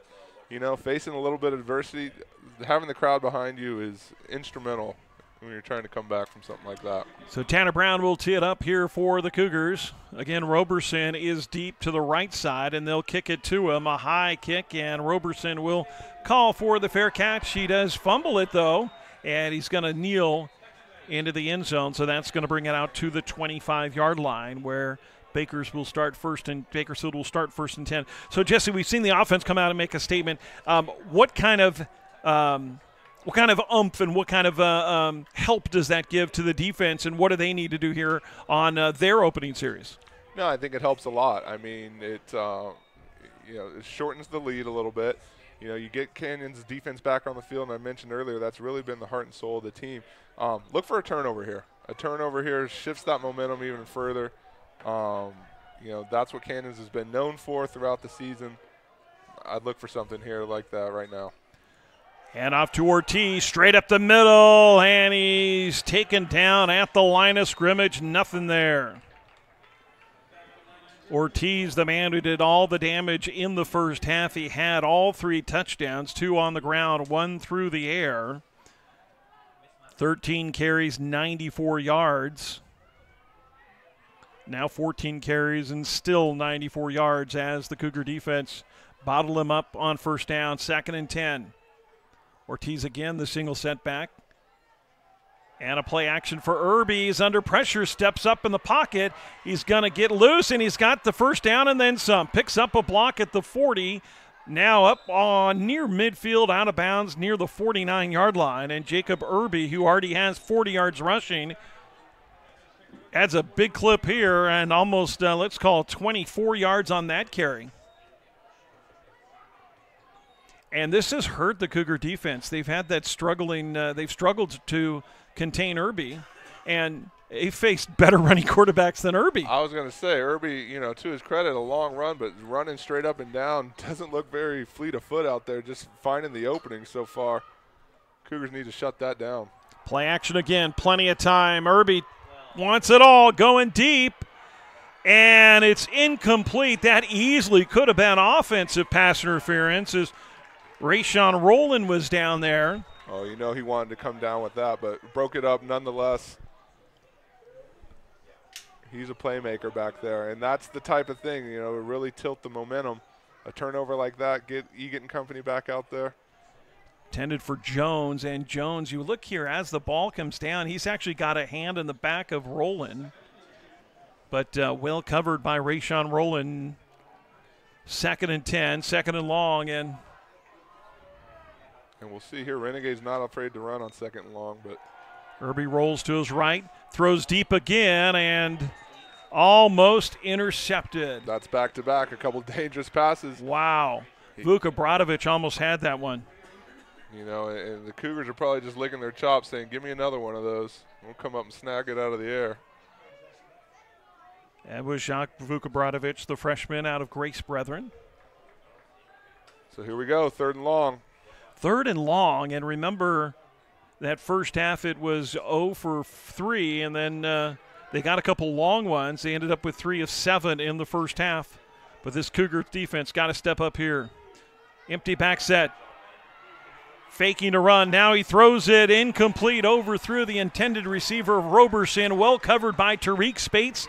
And the Cougar defense makes a statement, and Bakersfield will have to kick it away. DeShazer set to receive for Canyons, and that was overthrown there, but I'll tell you what, Tariq Spates was waiting for him.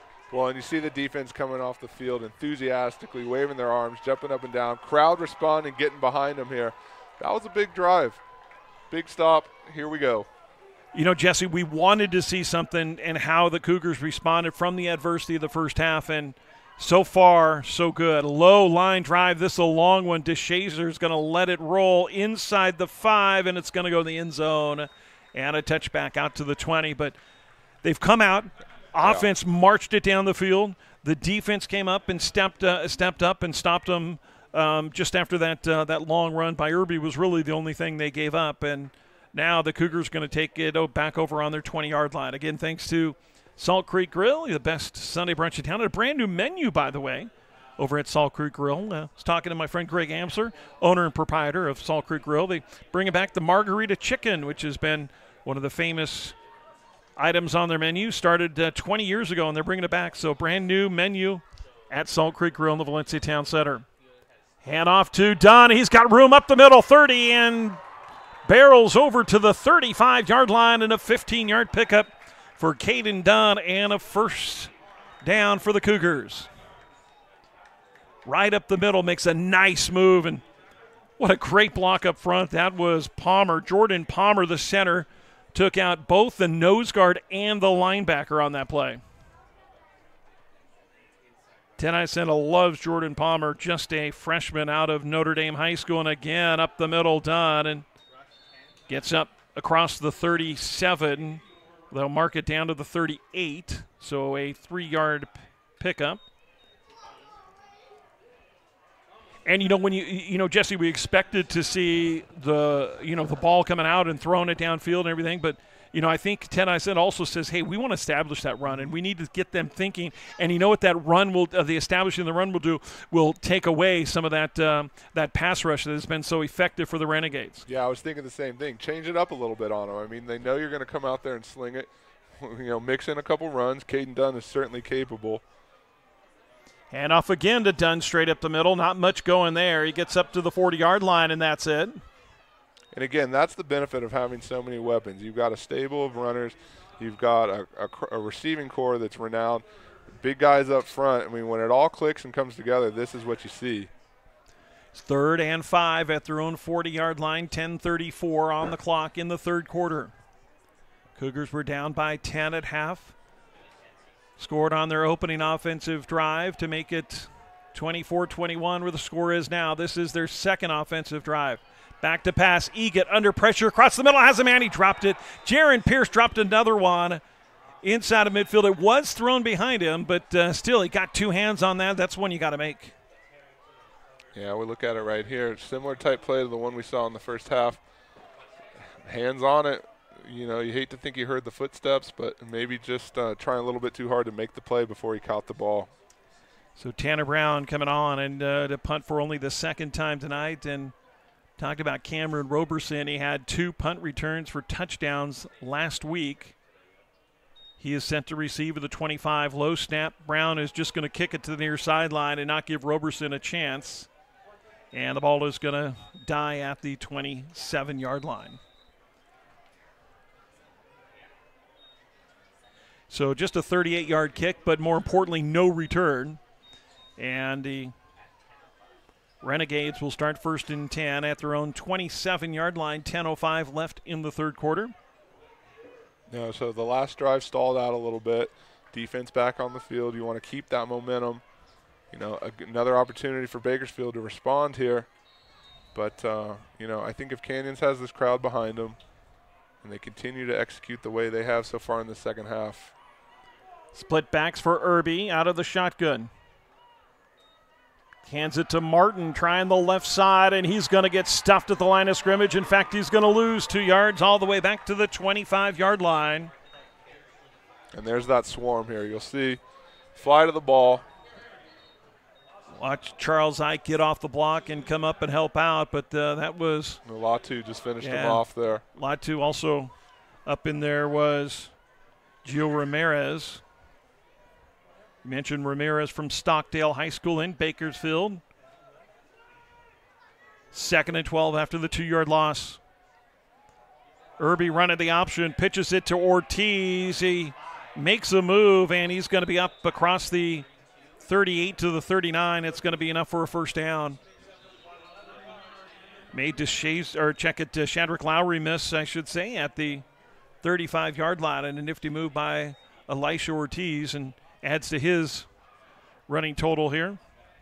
You know, Bakersfield able to find the edge and get the first down there, but you got to like the energy. Canyons guys are flying around out there. You saw Shadrick, you kind of acknowledge, hey, I missed that, that's my bad, but line it up, ready to do it again. Ortiz over 100 yards on the night. Irby on the play action across the middle, missed his man. Jones was there, and Vukobratovic had a shot at that one, but Jones was open right at midfield. He just missed him. Yeah, and another dangerous pass. You get the feeling that he throws up enough of those. The Cougars are going to snag one and take it back, or at least put the offense back on the field. That's 3 so far this half where at least they had a chance to make a play on the ball. So I'd like to see more of that here. Jacob Irby just 4 of 14 for 58 yards and that touchdown. That was on the flea flicker. 2nd and 10 after the incompletion. Martin in motion to the right side. Irby back to pass. Looking to run. Now scrambling to his left. He's got a lot of room in front of him, but he's going to throw it downfield and incomplete. Tried for Jones again, just threw it behind him.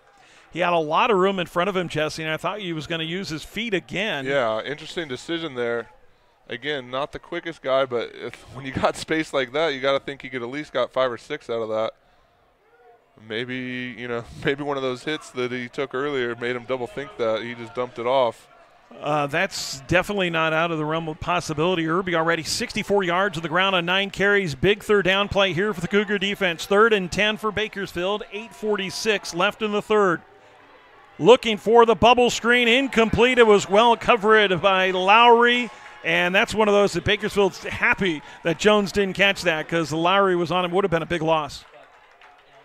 And for Canyons, that's exactly what you want. Get off the field, put your offense back out there, maintain the momentum you've already established. Crowd still into it. Lowry with that great closing speed just avoided the blocker and went straight for the receiver.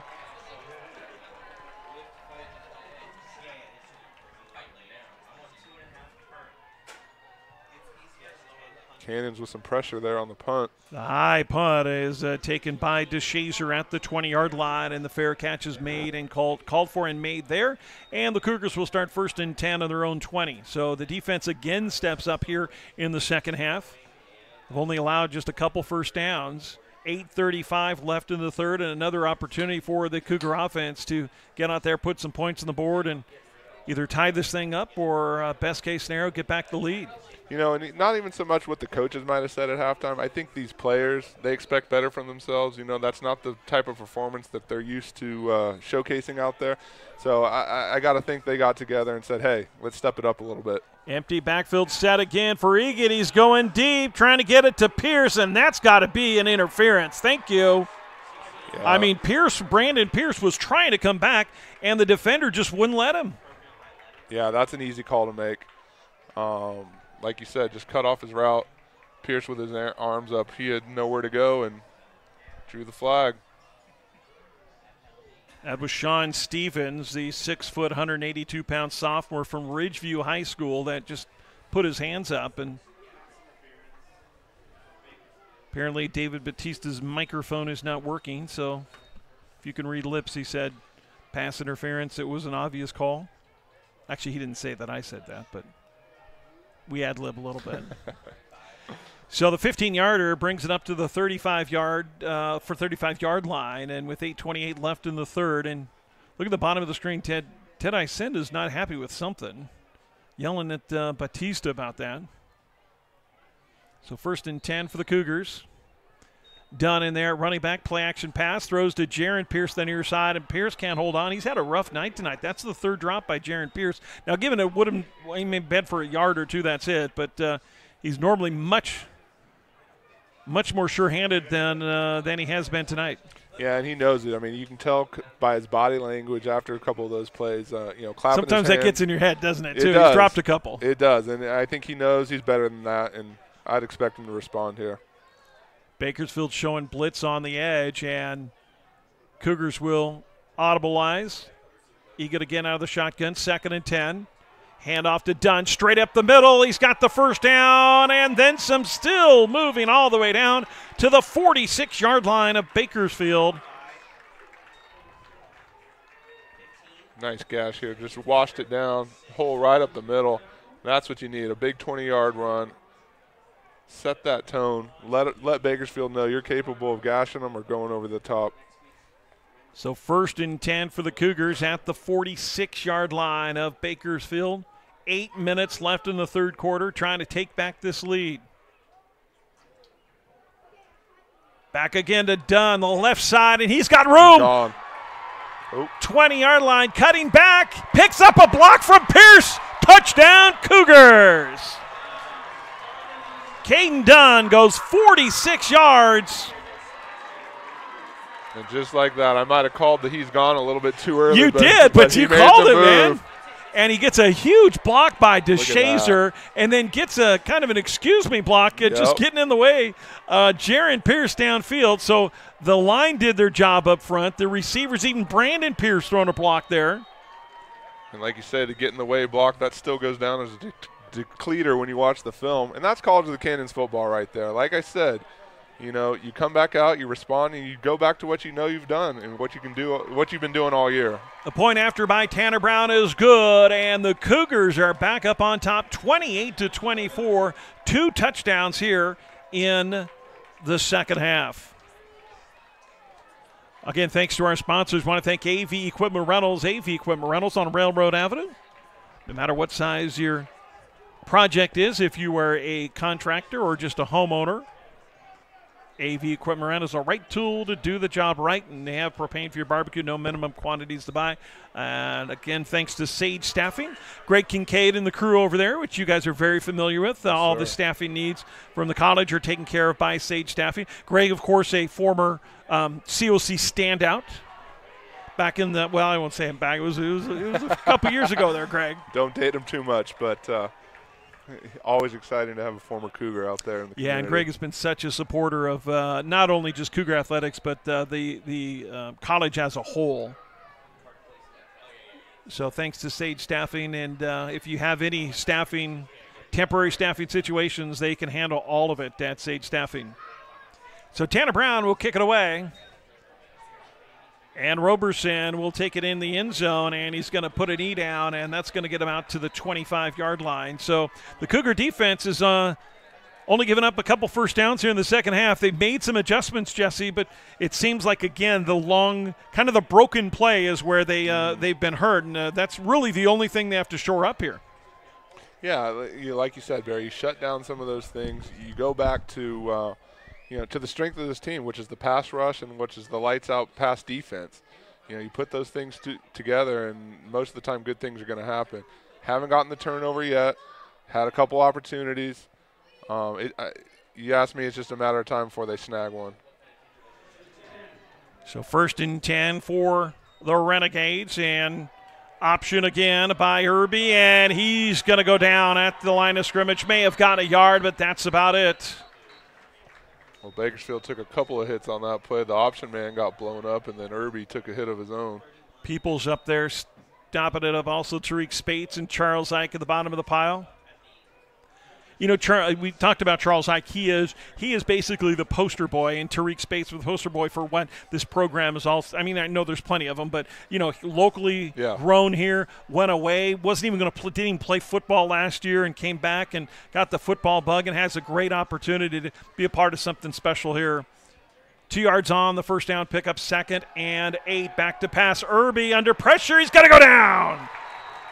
Gio Ramirez with the sack. Bakersfield kid playing for Canyons. Like I said earlier, a lot of friends and family out in the stands tonight. You know he's happy about that one. Look at him throw off that block of the corner and comes from behind and takes him down and gets a solo sack there. And I commented on it earlier, but you start to see the body language, the energy pick up, the sidelines into it. These guys are feeding off each other. And when that happens, good things happen. This is a totally different, situation. That umph in the step. You can even look in the far sidelines in Bakersfield. There's just not the excitement that there was in the first half. The Cougars have totally taken the momentum away from the Renegades. 2 seconds left on the play clock. They got to get this away. They barely do. Back to pass. Irby. He's looking to scramble, looking downfield, and he's going to go down near the 29-yard line, but well short of the first down.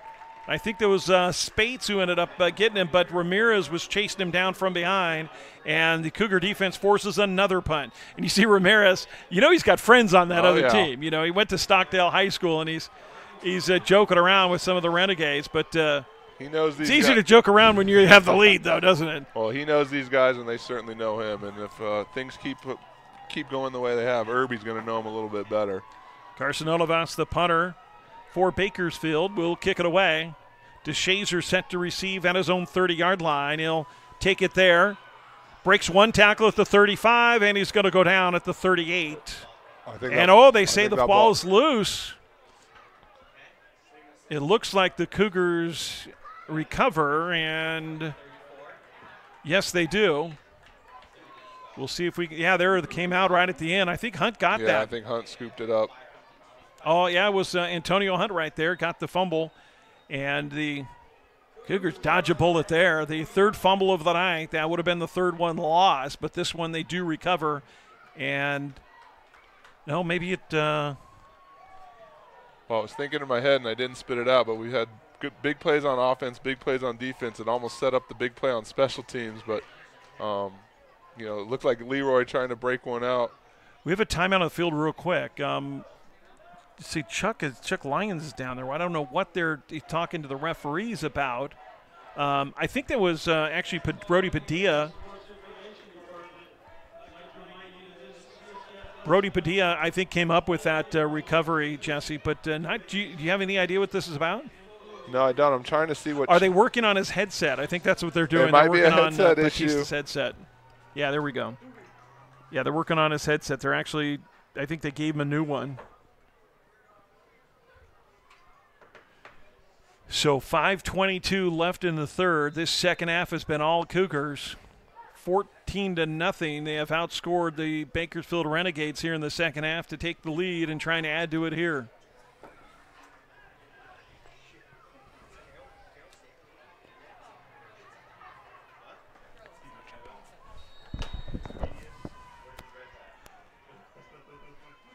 Done. The man deep. They run. Alonzo Henderson on the end around, and he's going to get stopped in the backfield.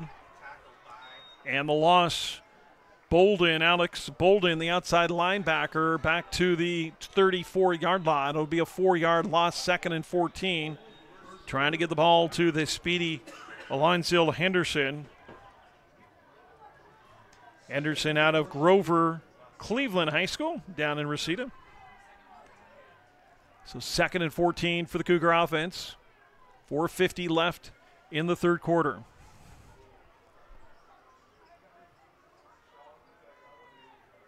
Egan now making, looks like he's audibleizing and play action under pressure. Throws it up in the air for Gray and the grabs. And, man, there's a flag. A late flag comes in, and I'm not sure who you can call that on. I think he was throwing it to Eby. But Eby will look like he was blocking. They're going to call pass interference on Bakersfield. And I don't know. Look at the bottom of the screen. Here's Eby. Eby comes up. He's actually blocking. No, he's holding him. So now they're holding each other. The ball comes over, and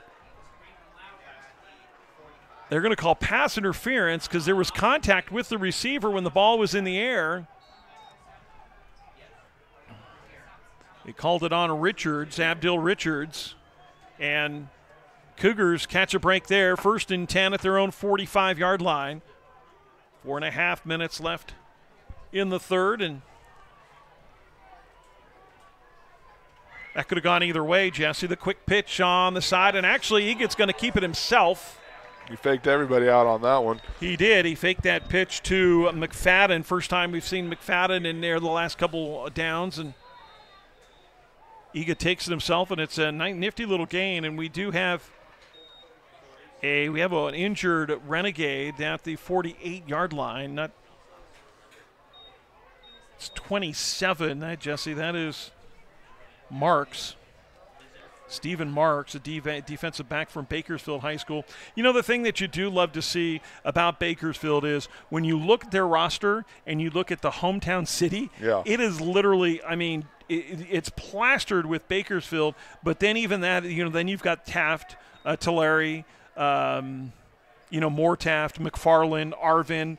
I mean, it is basically Bakersfield area kids, 95% of that team, and that's a testament to them to have that program, and that's what that's for. It's neat, to have some kids from out of the area, but it's also great to have that local representation that they have. Yeah, I noticed that when I was putting together the game notes, it was almost a straight copy and paste, Bakersfield, down all the way down the line. Makes you kind of wonder how a kid like Gio Ramirez found his way to Kansas. Yeah, I was thinking the same thing. We're happy to have him. Absolutely, he's been one of our key guys the last 2 years. But looking over to that other sideline, Renegades probably let one get away from him there. Ramirez, the 6 foot, 275-pound sophomore from Stockdale High School up in Bakersfield, and they brought the injured player across the field, and now there's the discussion at midfield. And again, I'm not sure what this is, what they're talking about here, Jesse. 4:18 left in the third, by the way. Cougars facing a 2nd and 4 after the 6-yard gain by Wyatt Egid. I wonder if that's more to do with the headset discussion.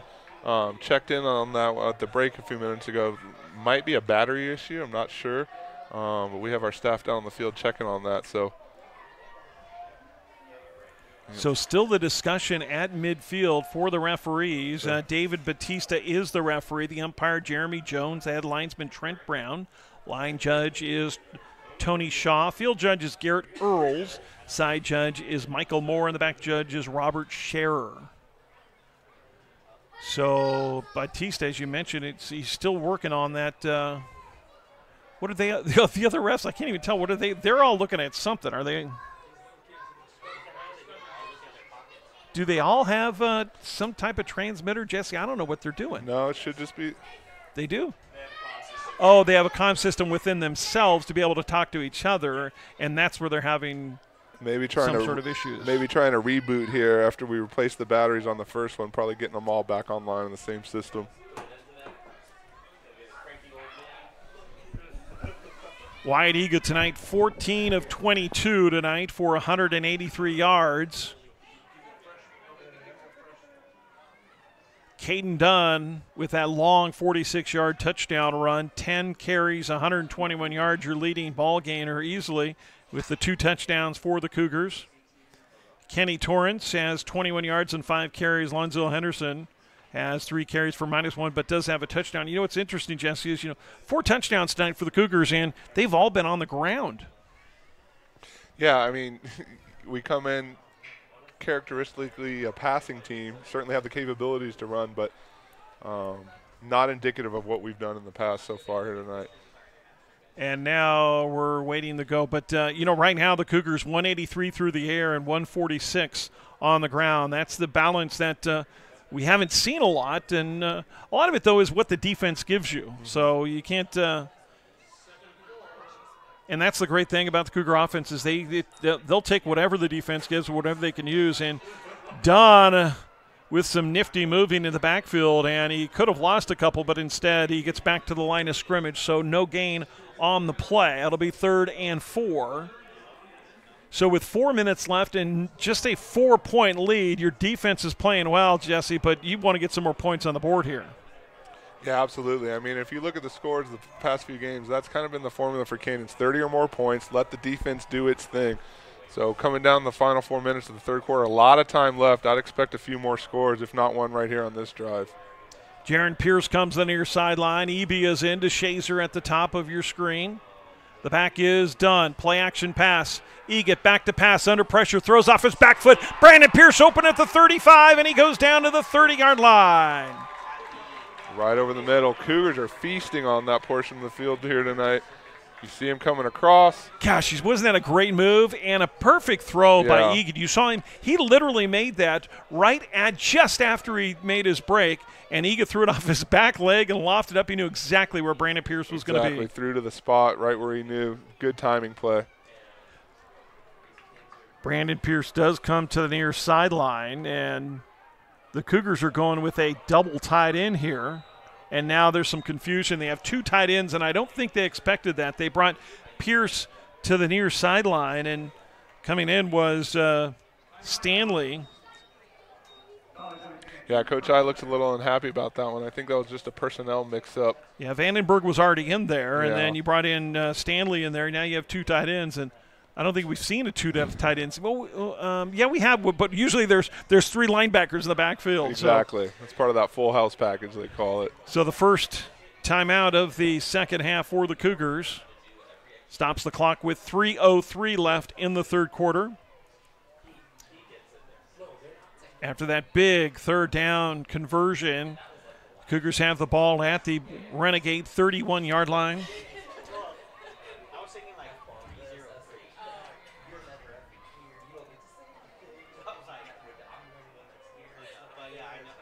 We'll see what the Cougars come up with here. Still holding on to that 4-point lead. They were down by 10 at half, and it's been all Cougars here in the second. Rolling to his right. Eget's got plenty of time. Sets, throws deep. He's got DeShazer all alone. Touchdown, Cougars!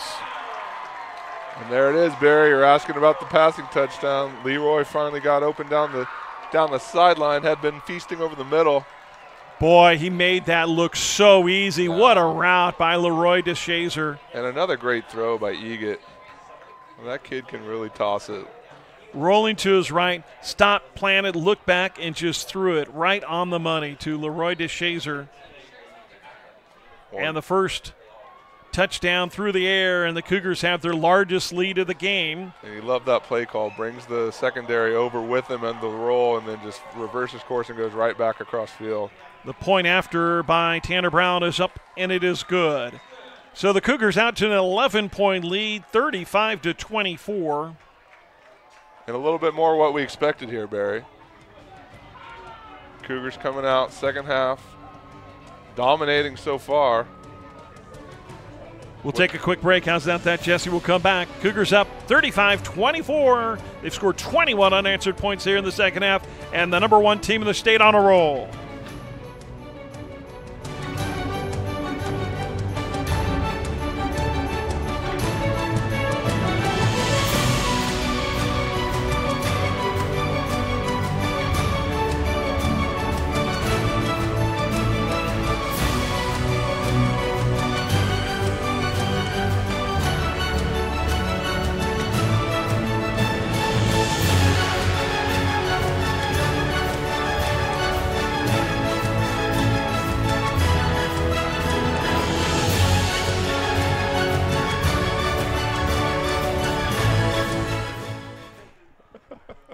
So thanks for joining us here on SoCalCollegeSports.com.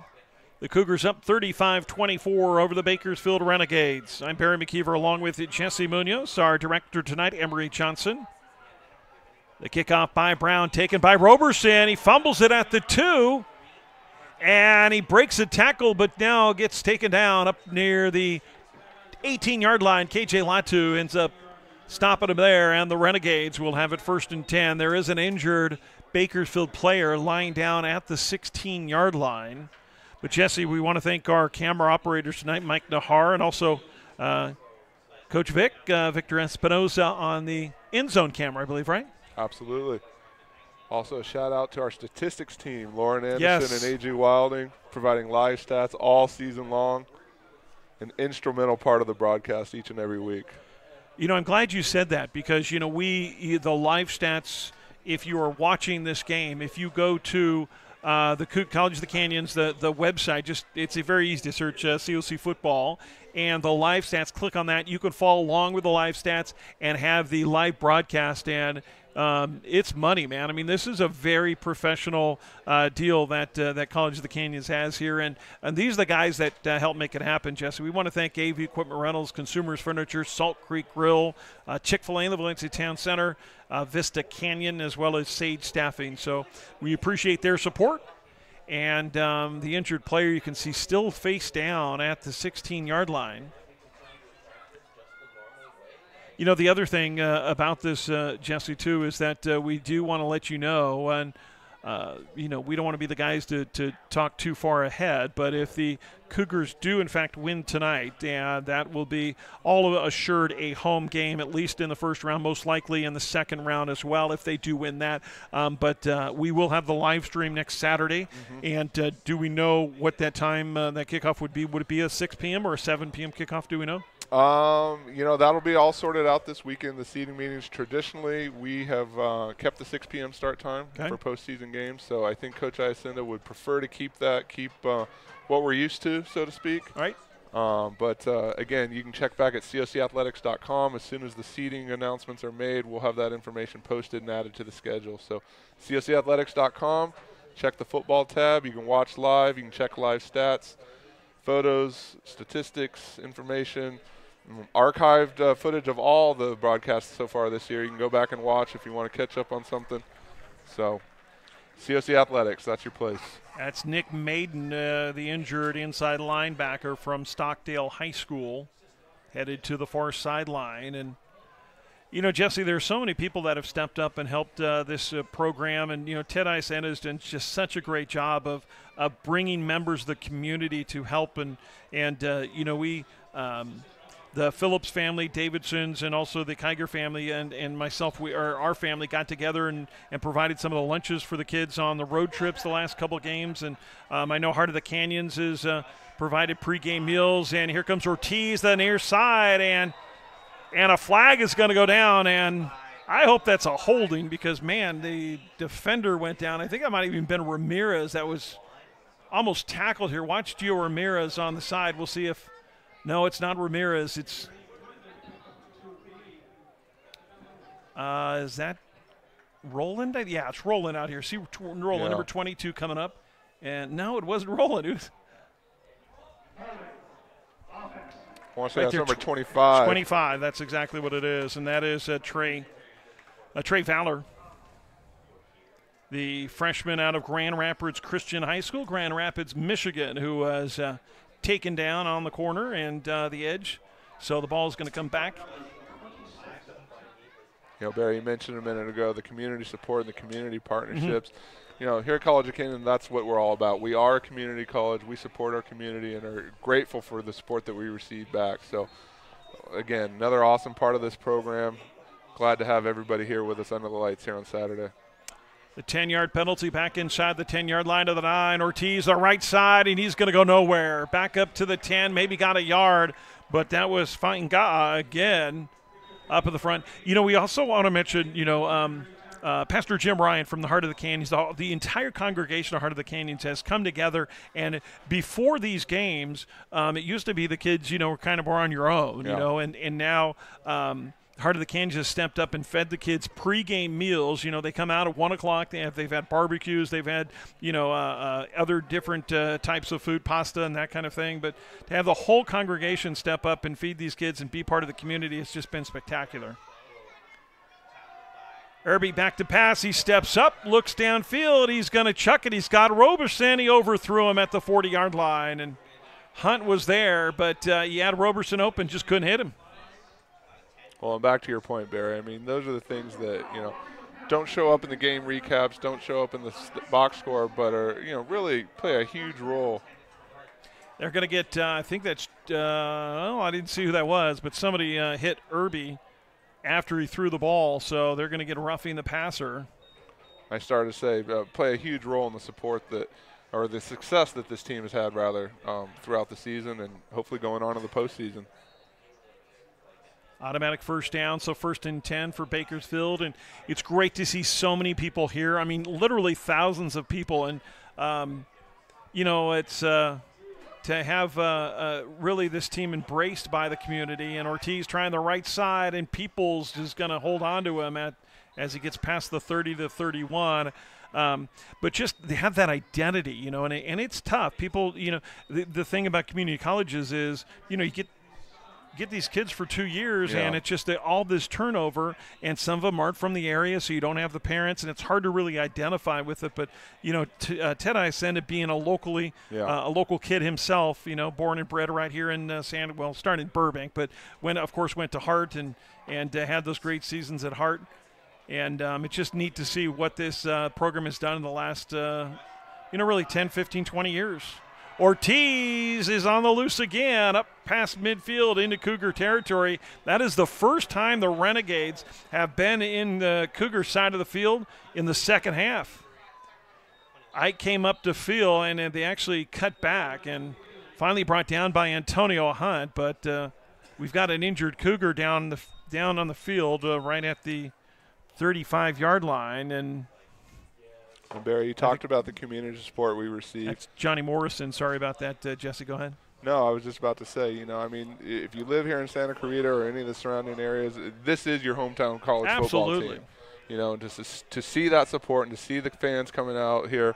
The tailgate party, the Ramirez's had a tailgate party. I know this was a big one for them coming from Bakersfield, but to go out there and see, there were a couple hundred people out there. Well, and even on the COC side of things, we had a staff and faculty get-together barbecue here in the Cougar Den. So, people coming from all aspects of the community coming here tonight to take in a great football game. And, again, it may sound cliche, but you really do have the opportunity to see some of the stars of tomorrow right here today, right here in your own backyard. Morrison getting up gingerly, and he is putting weight on it, but they rely a lot on Johnny Morrison. He is out of Hawaii, of course. Sure, a key cog for us here out on the defense. And I know in weeks past he's had some family members watching on the live stream, so we want to say hello to them, let them know Johnny's walking off under his own power, looks to be okay. Yeah, as he gets near the sideline, looks a little better. It looks like more like a tweaked an ankle instead of what it could be worse. So that we'll keep an eye on him, but doesn't look to be too severe. 1st and 10 at the Cougar 49-yard line. High snap for Irby. Hands it off to Ortiz. He cuts it back and gets stuffed behind the line of scrimmage. Just nowhere to go there. Let's see who finally got him up there. I think that was Fainga. It was. Yes, sir. Tofa Fainga from Judge Memorial Catholic High School out of Salt Lake City, 6'3", 255 pounds. Caleb Johns trying to get in on the play as well. Exactly. Fainga is a sophomore for the Cougars. 2-yard loss, 2nd and 2. Play action, Irby rolling to his left. Looking, and Johns is going to get him. Well, it's always a good thing when you call someone's name on back-to-back plays. And he just tracked him down. Watch Johns on the right side of your screen, and look, he overran him and just ran him down. And that's that speed that we saw in the backfield a couple weeks ago against Ventura. Yeah, I had a chance to talk to him after the game, said, hey, you played some running back at some point, do you? And he was quick to point out, yeah, he had some carries in high school, and that was certainly evident. But one of those guys, potential to be a two-way star. You see that the clock has expired at the end of the 3rd quarter, and this quarter was all Cougars at 21-0. The Cougars outscored Bakersfield after being down 24-14 at halftime. We'll come back with the 4th and final quarter. You've got to tune to SoCalCollegeSports.com.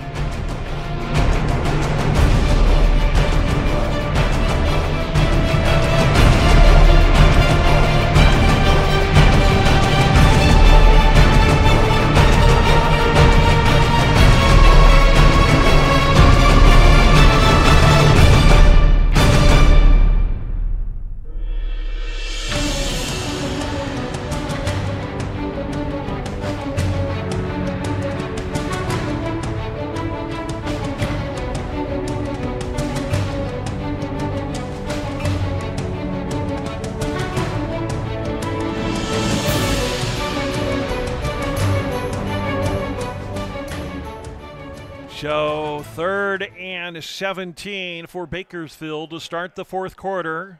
The number 1 team in the state, College of the Canyons, trying to go undefeated at 10-0. They've got 15 minutes left. Irby back to pass. Scrambling to his right, under pressure, throws it away downfield, and it's almost intercepted but incomplete. Rayshawn Rowland had a shot at it, but it goes incomplete. And at 3rd and 17, the Renegades are going to have to punt it again. Watch this pressure coming from the inside. And you see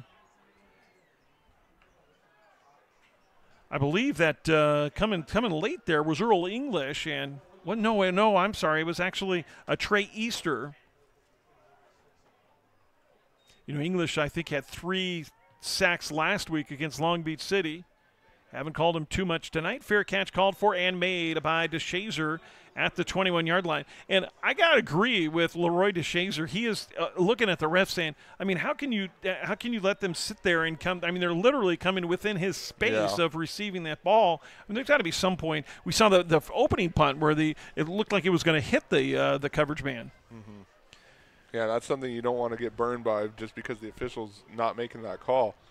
I'm sure Coach Iacenda is giving them an earful, though, every time that happens. So 14-44, and the Cougar offense would love to put this one away with a long drive. I think that's McFadden in there to the right of Egan. It is Cartelis McFadden, the single setback to the right. Spread formation, now looking to the call the near sideline. They move McFadden to the left. Play clock winding down. 7 seconds. They get it away, and a quick throw to the near side, and Jaron Pierce. And it looked like there may have been a face mask there, but the referee's right in front of there. So yeah, definitely got up around the neck and face area. I'm not sure if he got the mask, but going to call it a 5-yard pickup up across the 26-yard line.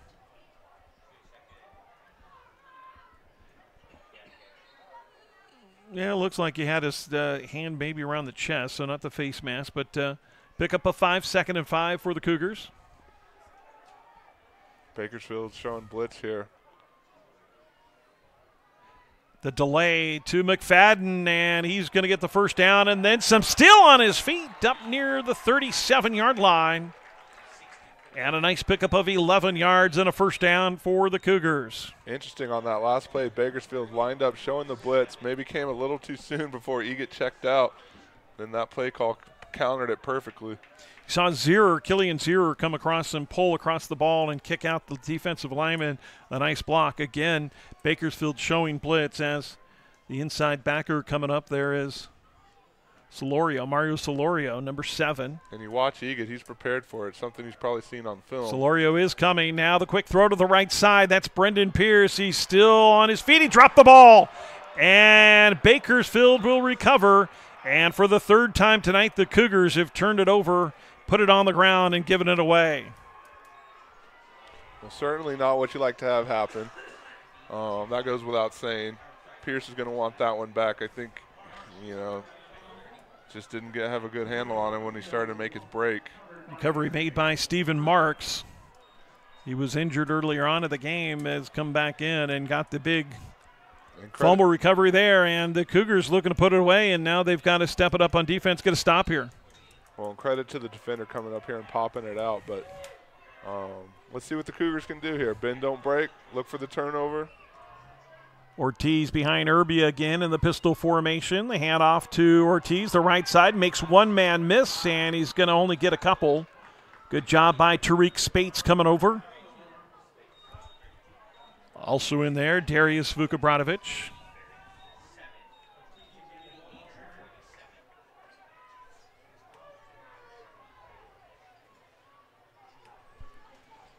Inside 13 minutes left in the game. The Cougars trying to go perfect for the first time in 10 years at 10-0.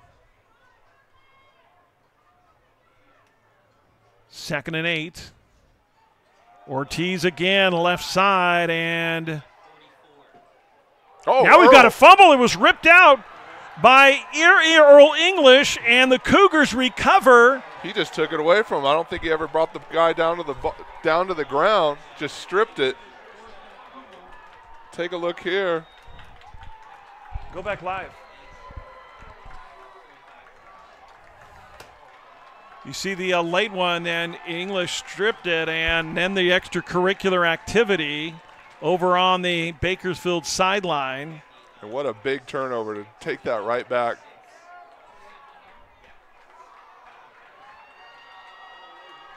There you see, they circled him over there.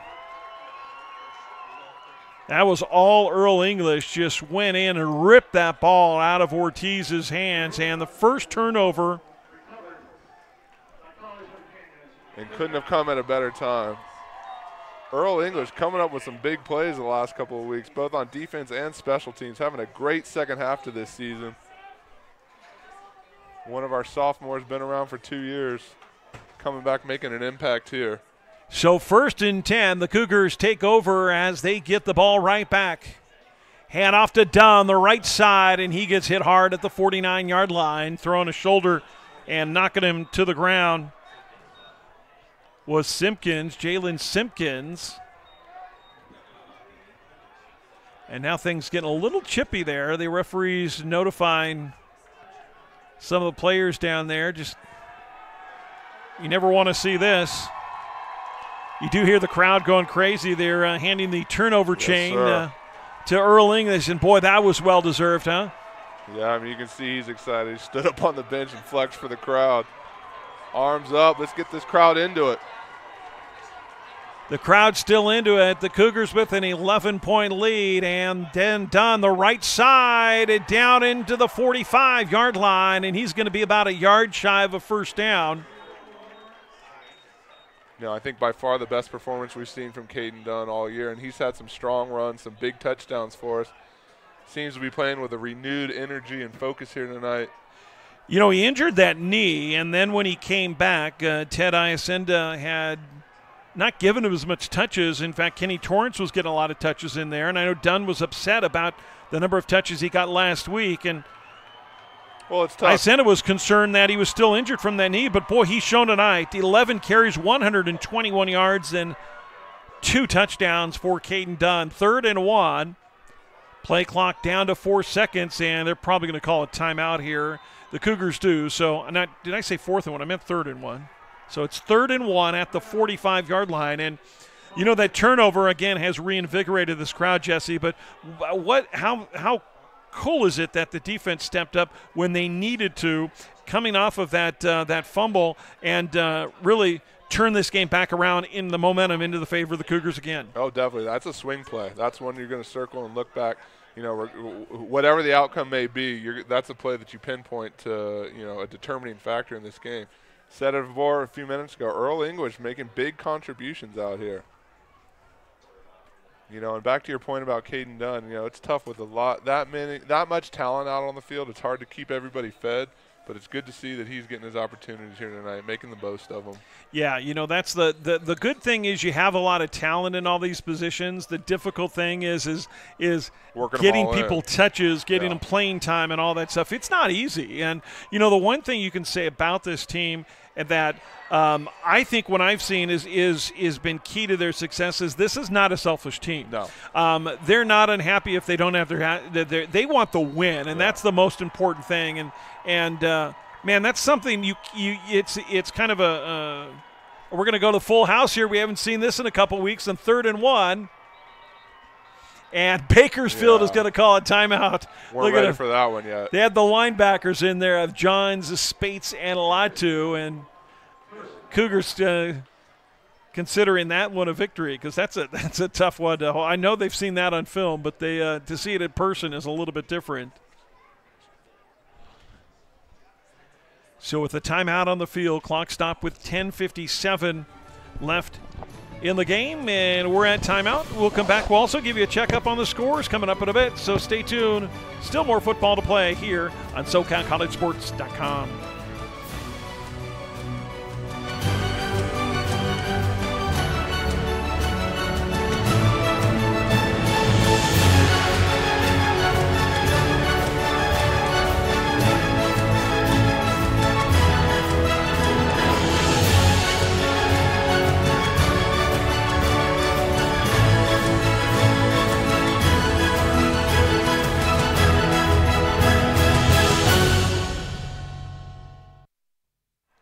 So, again, it is a 3rd and 1 for the Cougars, and they'll stay in that full house double tight end and keep it himself and getting the first down easily inside the 44-yard line, and a late flag comes up.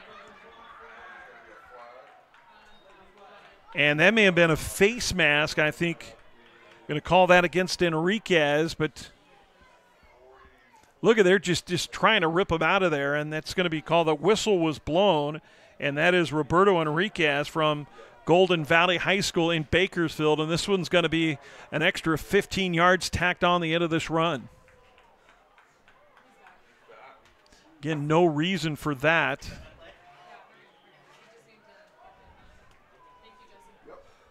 Still sorting things out. We'll get the official call from David Batista. See if they've got his microphone on. This will put Bakersfield near 100 yards. Yes, he was trying. That's what he's trying to explain. He was going to rip his helmet off. So look, are they? You can see he's saying he was going to. Yeah, he was going to rip his back of his helmet off. That was pretty funny. I mean, so there's your personal foul. So, yeah, he was trying to find out whether it was a 15-yarder, and Enriquez did have the back. It looked like he had the back of Egat's helmet, and so the extra 15 yards brings it all the way inside the 30 down to the 29-yard line, and the full house comes to the near sideline. They'll go back out to the spread. Well, starting to see a little bit of frustration here from the Renegades. I'm sure they headed into halftime thinking they were in control. Still a long way to go, but Canyons have certainly seized the momentum. 7 penalties, 93 yards on the night for Bakersfield. Cougars, they haven't been too much better. They've got 67, and I think the Cougars want a timeout here, and Ted Iacenda, the head coach, gets a timeout. So a timeout on the field for the Cougars. 10:23 left in this game, and Jesse, it's there's still a lot of football to play. Okay, we don't want to say this one's over, but the Cougars come down here, put this thing in the end zone. We can start talking about next Saturday. I don't know about you, but we have not been able to get scores from the Triple C Double A. Is that what you call it? 3C2A. 3C2A. Their score website is down. Are you getting anything? Let me double check on that. I know talking to my statter, we were having some brief connectivity issues with the internet, so it might just be a refresh issue. Yeah, see, I'm not getting anything from their website, so if we do get the scores, we'll let you know.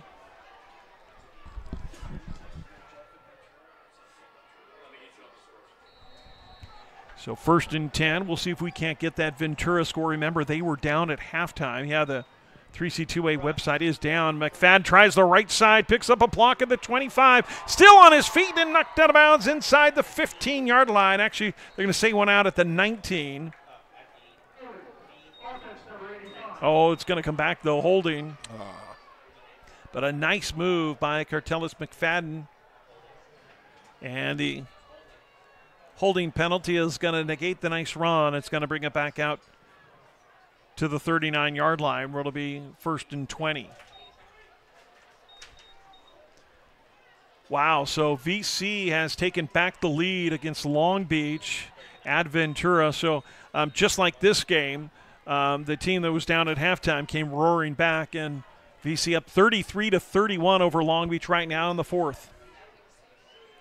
Egat fakes the screen left, goes right to Wiggins, and Wiggins breaks a couple blocks, or a couple tackles, I should say, and picks up a few blocks. And then you get a late, what is that? Did you see that? They just threw Wiggins, he threw Wiggins down late, and they finally, that should have been another 15-yard penalty, and that one was on Holden Williams. Williams just took Wiggins down after the play and threw him down, and for some reason, the referees didn't call that, Jesse, so it's going to be 2nd and 16 after the 4-yard pickup. Got away with that one, but again, more of that frustration we talked about a few minutes ago. Canyon's on the move here.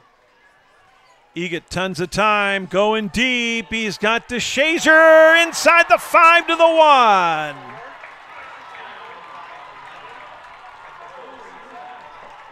Well, Egan certainly found him, but you'll see DeShazer here goes up and gets it. Yeah, he even underthrew that ball. If he throws that a little bit further, that's a touchdown.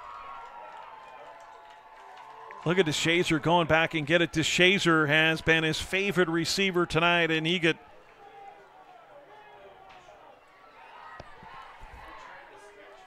So now on the 1 yard line, looks like they're going to bring out that full house. Let's see who gets the carry. He gets 16 of 24, 232 yards and a touchdown. And Leroy DeShazer, 5 receptions, 124 yards and a touchdown. So here's the full house. They give it to Latu, right side, and that's easy. Well, he got the snap off before I could say it, but, I mean, just it looked like Latu would be your preferred choice on that one. Oh, and you saw the last minute there. They did throw a flag, so there was some little jawing going on between that. You see, that's just an easy one there for Latu. And then that's Justin Harrington and the late flag, and we'll see who they're going to get. But Harrington has been – so they're going to call personal foul. Wait, they're going to call personal foul against the Cougars? What? I certainly didn't see that. It wasn't a personal foul. That's ridiculous.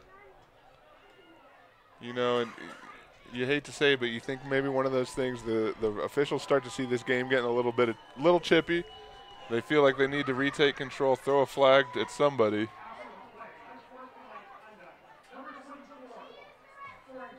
Well, they're calling it sportsmanlike, so. Well, maybe he said something out of excitement when he got in the end zone, but. Well, he did say something, but he wouldn't be the first time that ever said something to a defender and that's like after he gets in the end zone. And that's what I mean. The official's trying to take back control, make sure it doesn't get out of hand. Look at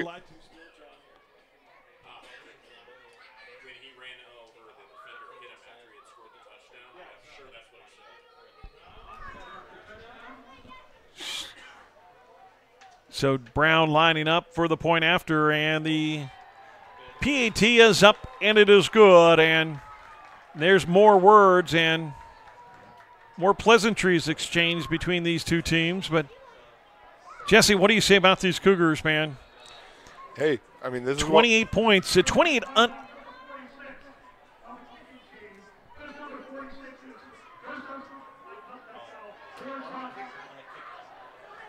So now they're calling a taunting penalty against the Cougars. I think they said 46 Tanner Brown. Yeah, so Tanner Brown, the kicker, is going to get it for taunting after a PAT. Have we ever seen taunting by a kicker after a PAT? I was going to say, I can't imagine what he could have said to draw the flag. Coach I not happy. And I think the officials think they're doing the right thing by trying to take control and settle this game down, but they're actually doing the opposite. Well, because now you're irritating COC, and Bakersfield's already ticked off because they're getting killed. And so now you're literally throwing a match into a bowl of gasoline here. So it's going to be 30 yards that is going to go off against the Cougars here. The unsportsmanlike against Latu, and then the taunting against Brown. You know, Barry, you asked me what I think about this. I mean, it's not anything we didn't expect. I mean, we expected the Cougars to come out of the halftime locker room, refocus, and like I said, I think they know they were better than how they played in the first half. They've come out and shown that, proven it to the fans here. They've got big goals in mind, and this is the first step towards them. Have you been able to get to that 3C2A website? I think it might be the website or maybe the Presto sites in general.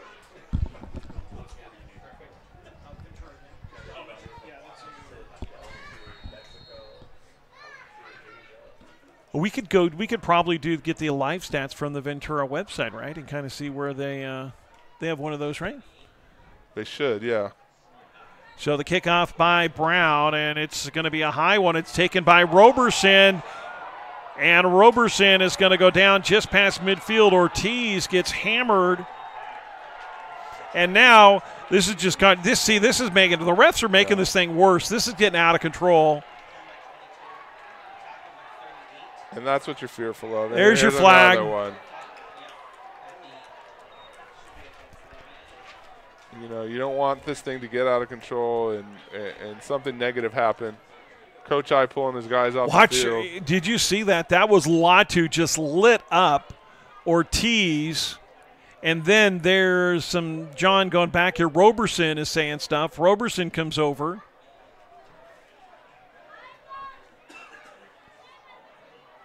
That's Tajim Johnson-Rahman from Saugus. TJ.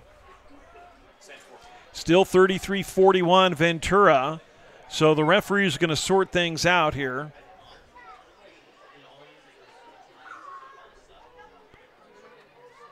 And, you know, we said it, Jesse, man. They're just making things worse here. Yeah. Well, you know, it's a rivalry game. Could be the last game of the year for Bakersfield. Tempers are going to flare. I mean, they're going to try and leave it all out on the field. I guarantee you they went into the halftime locker room thinking they were in control and they had a good grasp on this game. Canyons flipped the script on them, and you see that frustration leaking out here. We think it's going to be a 15-yard penalty against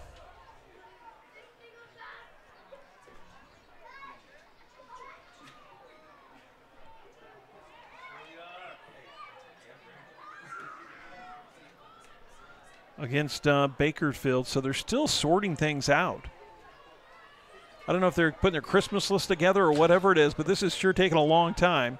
So we'll let David Batista tell us what's going on. You know, and the main thing for Canyons is not to get drawn into any altercations, any pushing, shoving, any jawing.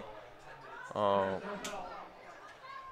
see the call here. Wait, so there's no foul on the play, so they swallow the flag, so to speak. So Bakersfield, who was already marching back 15 yards, thinking it was against them, so there will be no penalty. So the ball remains at the Cougar 49-yard line. 8:42 left for a Cougar perfect season. Irby under pressure. English in there, and he's just going to have to get rid of it, and it's incomplete, intended for Jones on the far sideline.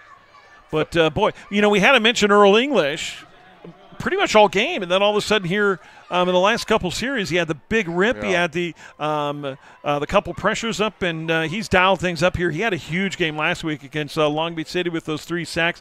But what they were doing with is bring him late. It was that delayed rush, and he finds that gap, and he's got such great speed and great instincts. And there he is again inside the backfield of Bakersfield. So 2nd and 10 after the incompletion.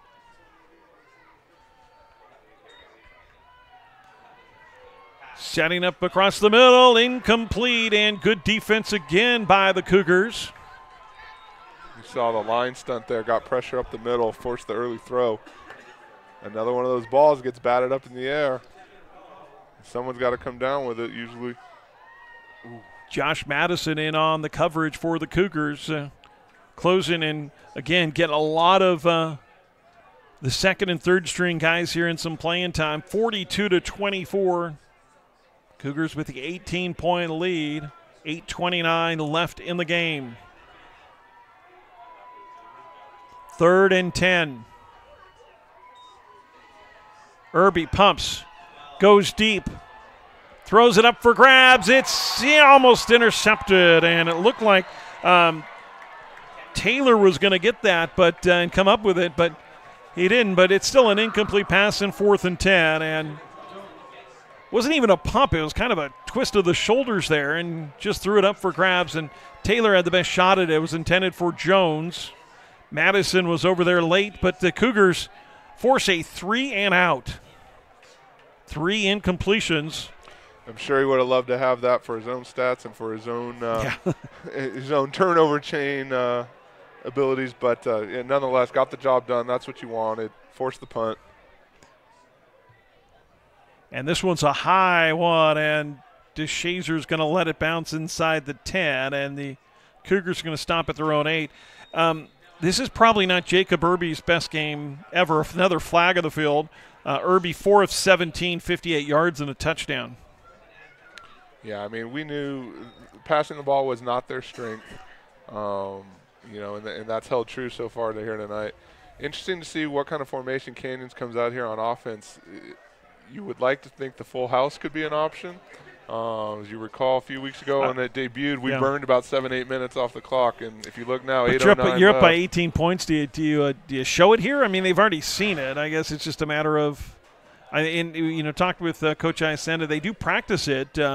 They practice it every week, so it's but it looks like they're going to come out with their normal offense. Maybe a little too early, but eventually it gets to the point where you're going to close out this game, and you look to impose your will on the other team, and the best way to do that is to just line up and gash them time and time again.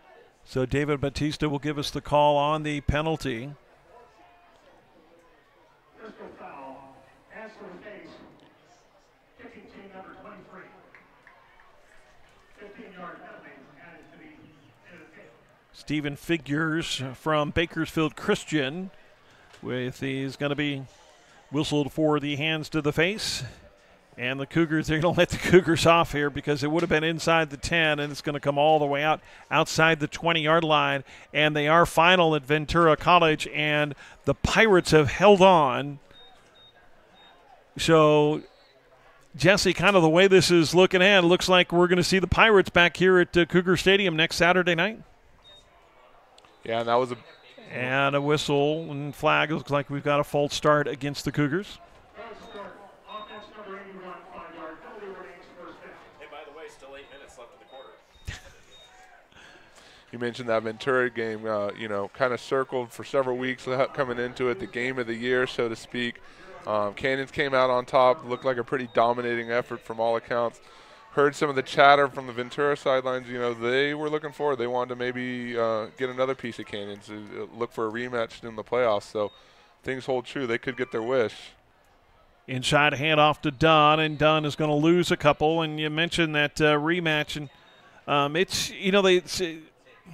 the adage is that it's more difficult to beat a team the second time, Sure. Because of the mental makeup of you thinking you're going to beat them again. But so you've got that going against you. But I don't think we're going to see Ventura throw 4 interceptions. I would be shocked if that happened, and fumble another couple times.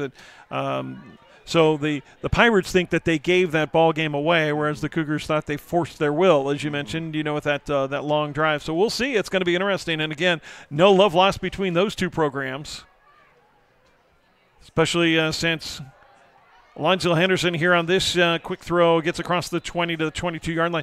But especially since the Cougars snapped the string that Ventura had of, 4 in a row that Ventura had of conference championships? Absolutely. I mean, it'll be the same type of atmosphere.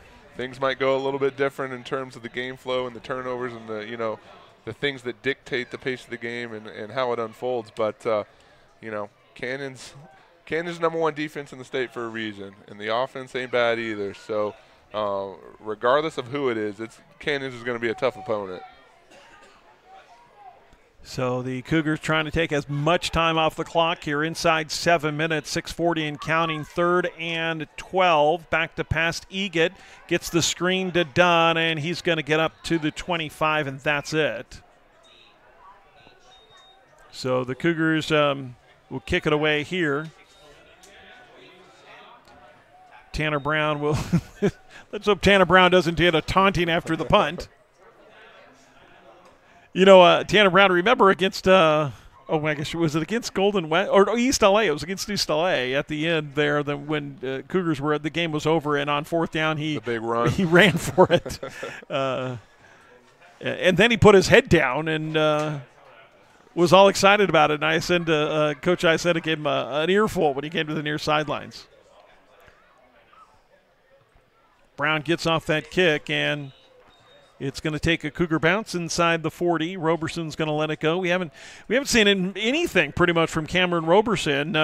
We talked about it, 2 return punts for a touchdown last week against Moore Park, and he did that. The special teams really hasn't come into much of a play tonight at all. No. They've kicked it away from him the most of the night. That's something you see on film and you scheme for, and probably the coaching staff came into it thinking that was their best bet. Keep it away from them. Don't even give them the chance. And again, it's going back to knowing what you do well and taking that out on the field. So, again, the way this is playing out, it looks like it's going to be Ventura back here in the rematch Pass across the middle. The catch is made inside Cougar territory down to the 47-yard line. And hold everything. We do have a flag on the far sideline, and I think this is going to go against the Cougars for an offside. So the play will stand.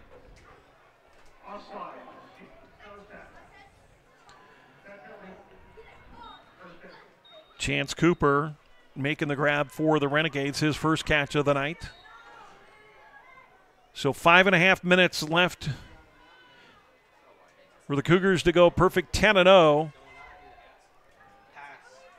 Catch made to Jones on the far side, and he's got 10 yards and a first down. For Canyons, even though you're up, you got a comfortable lead, you don't want to give them one here. You don't want to take any chances. That's Maxwell. I'm sorry, go ahead. I was going to say, you just don't want to give up one here. You don't want to give Bakersfield any opportunity to get back in the game.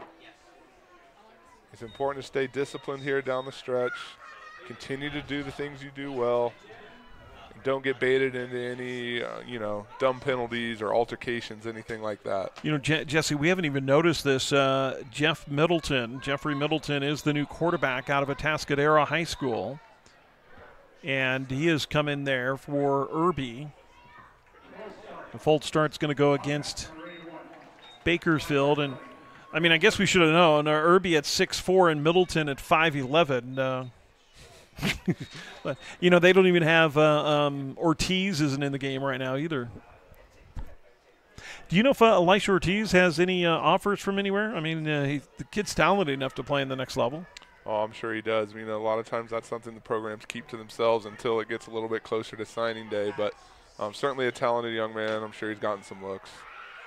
And that's Maxwell again on the far sideline. He's going to get out of bounds near the 30-yard line. So now we are 4.5 minutes away from the first undefeated season for the Cougars in 10 years, and the fifth one of the be the fifth overall. Fifth one. Yes, sir. It's been a while. Cougars back on top, #1 ranked. Looking for more. The wide receiver screen down to the 23-yard line. Clock stopped temporarily, 4:09 left. Just some garbage time here, and a lot of players on both sides getting some extra time here. Talk about Middleton. Middleton is a sophomore from Atascadero. And so, looking back at those, I'll get back into it. Rolling to his right, looking downfield. Middleton's going to take it and run, and he's going to get hit hard inside the 20 to 19. I started to say, Barry, just looking back at those perfect 10-0 seasons. First one in school history, 2003, Cougars went to the state championship game and lost. 2004 was, of course, the state championship national championship year. 2005 went back to the state championship and lost. And 2008 lost in the SoCal championship game. So definitely some history here in this program. Cougars looking to get back to that state title game. Middleton across the middle, and it's going to be into the end zone for a touchdown to Roel. Arian Roel from Stockdale High School, and Middleton has come in and led his team down into the end zone, and it's going to cut the lead to 42-20. Check it, 42-30, I'm sorry. And I think they're going to go for 2 here. So this would cut it down to 10. And now the Cougars are bringing in their first team defense. So they're trying to get it down to 10. And I think Ortiz is back in there at running back. Middleton running to his right, gets hit hard right as he threw it. And he got hammered. I think that was Vukobratovic. It was Vukobratovic coming in. He was actually blitzing from his strong safety spot. Watch him hit. Boom. He took a huge hit right there. Slow getting up and wasn't able to get very much behind that one. So the 2-point conversion is no good. And there you see 3:12 left in the game. The Cougars remain 12 points ahead, 42-30. And the only thing that really does is make things not look so good. then we're going to do some sponsorships right here, Jesse, if you don't mind. Let's go ahead and talk about some of our sponsors. I want to thank AV Equipment Rental. AV Equipment Rental, from landscaping to painting, has everything you need to do the job right. If you're a contractor or a homeowner, AV Equipment Rental handles it. They've got propane for your barbecue, no minimum quantities to buy. Also want to thank, helping us out this year, Consumers Furniture. Their 39th year here in the Santa Cruz Valley, locally owned and operated by the Moser family. And they have the largest power motion furniture choice in the entire Santa Cruz Valley. Salt Creek Grill in Valencia Town Center, celebrating 20 years and having the best Sunday brunch in town. Also want to thank Chick-fil-A in the Valencia Town Center, now open till 11. Sage Staffing, as well as Vista Canyon. Thank you to you guys and all of our sponsors here for making this possible. So more than likely you're going to see an onside kick here with 3:12 left. Canyon's ready for it. Hands team on the field. And now we're set. They're going to bring an extra man onto the field finally coming into. We're down a man.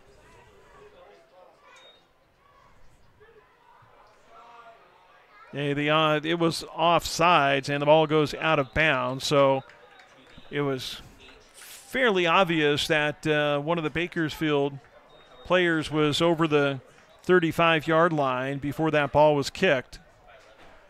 Well, I think maybe overthought it a little bit. Tried to get cute on the misdirection deception on the kick. Ended up with an offsides penalty. So more than likely, this will the Cougars will just decline this, and they will. They'll decline it, and it'll go to where the ball was kicked out of bounds, somewhere around the 45. We'll see where they mark it. 3:12 left here for the Cougars. Dunn is going to come into the backfield.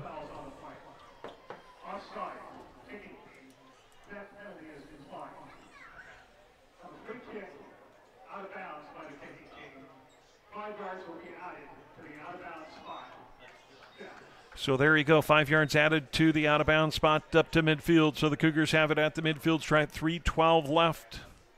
3 minutes and 12 seconds to a perfect season, a perfect 10-0 season for the number one team in the state. Egot with Dunn directly behind him. Tight end left, triple receivers to the short side. That's the right side. Hand off to Dunn. He's got room left side. Cuts back down to the 44-yard line. Pickup of 6.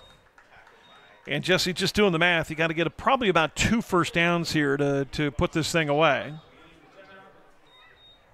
Yeah, Renegades with the 2 timeouts. Canyon's letting it tick as long as they can.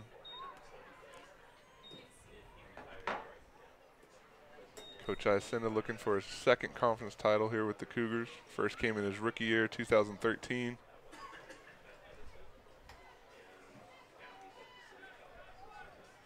Coach Iacenda is at 6th year here at College of the Canyons. Now we've got some shifting. EB comes to the near side. 1 second on the play clock. They snap it. Dunn makes a man miss in the backfield. He's got the first down and then some inside the 35 to the 30, and wisely stays in bounds. Smart, unselfish play there. Just going down, let it tick. You know, we look at this season, Jesse, and the Cougars got off to a rough start. Not a rough start, but a kind of a challenging start. They played a decent Saddleback team, 19-6, kind of a revenge game after they felt like Saddleback got the spot that they should have gotten last year. They won 19-6, came right back and handled an outmanned Grossmont team 47-14, and then that I think things started to really explode in that Santa Barbara game, the first home game where the Cougars came out 63-0, and all of a sudden we're looking like, hey, this is a pretty darn good team. Done again down to the 25-yard line, and then going to Cerritos and handling Cerritos 28-10, coming back home, and this is that's where that transition to Wyatt Egot was happening after the injury to Andrew Brito. And then you saw Andrew Brito have his first start against Golden West, and wasn't spectacular, but managed the game very well. They won that 26-9, and then at Moore Park, Egan looks a lot better, and that defense just stifling the Raiders 36-3, coming back home, winning consecutive games 31-9 against East LA, and then of course that game against Ventura 31-7, where the defense forced 7 turnovers, 4 through the air, and got the lead in the Northern Conference. Dunn, again, is going to be close to the first down. Actually, he's going to be a couple yards shy down to the 24. And then going down to Long Beach, and I think that really made a statement last week against Long Beach. They were down, as you mentioned, 7-0. They came back, scored 34 consecutive unanswered points. And I think, now looking at it, there's nothing – as you look at that season, there's nothing that says this is the most incredible team that's ever been here. But the thing is they've done everything they needed to win. And with 20 seconds left here, they're going to have a perfect season. They're going to be 10-0. 10-0. Something to be proud of, something that will go down in the history books here at College of the Canyons. Ega takes an E. These young men worked hard. They deserve it. 4, 3, 2, 1, and there it is. The #1 team ranked in California. The College of the Canyons Cougars are a perfect 10-0. And you see, I haven't. They're celebrating. We haven't seen this from this team. I've seen more backflips by a team than I think I've ever seen by any team. That shows the athleticism. But this is the most celebrating that we've seen the Cougars do and College of the Canyons. And, Ted Iacenda has been very adamant about, be very workmanlike in your job, and that's what they've done. And we haven't seen a lot of this excessive celebration. But they deserve it. I mean, they're 10-0. There's still some work to do because this is not the ultimate goal here of this team was to go 10-0. It's going on to win a state championship, and there's 3 more games that they have to win.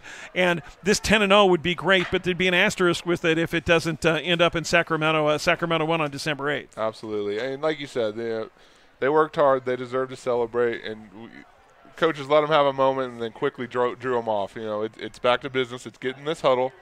It's come back to work on Tuesday, Monday being the holiday, come back to work, refocus. We got a lot more football to go. And like I said, a conference championship was always a goal of ours, but at College of the Canyons, we have larger goals in mind, and this was the first step towards it. They outscored Bakersfield in the second half 28-6.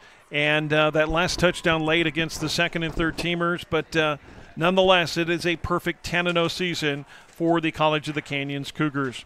Well, Jesse, again, where would people, I'm assuming, follow social media, and where would they find out the details? But we assume, and it's pretty fairly certain that the Cougars are going to host Ventura next Saturday night here at 6 o'clock. We'll have the game on SoCalCollegeSports.com, but where can we get confirmation and when? Sure, that information should start to trickle out later this weekend. You can check the SCFA website. The 3C2A website will also have it.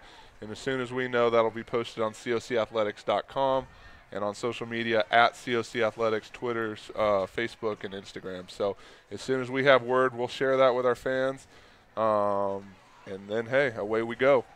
So the regular season is over. Want to thank our sponsors for helping us make this thing possible. Want to thank, of course, AV Equipment Rental, Consumers Furniture, Salt Creek Grill, Sage Staffing, Vista Canyon, and a Chick-fil-A in the Valencia Town Center. Thanks again to Emery Johnson. He has been our director, Mike Nahar, Victor Espinoza, and Jesse Munoz for helping me out here. I'm Barry McKeever. We'll see you next Saturday in round 1 of the state playoffs. Cougars perfect 10-0. They beat Bakersfield 42-30. Good night.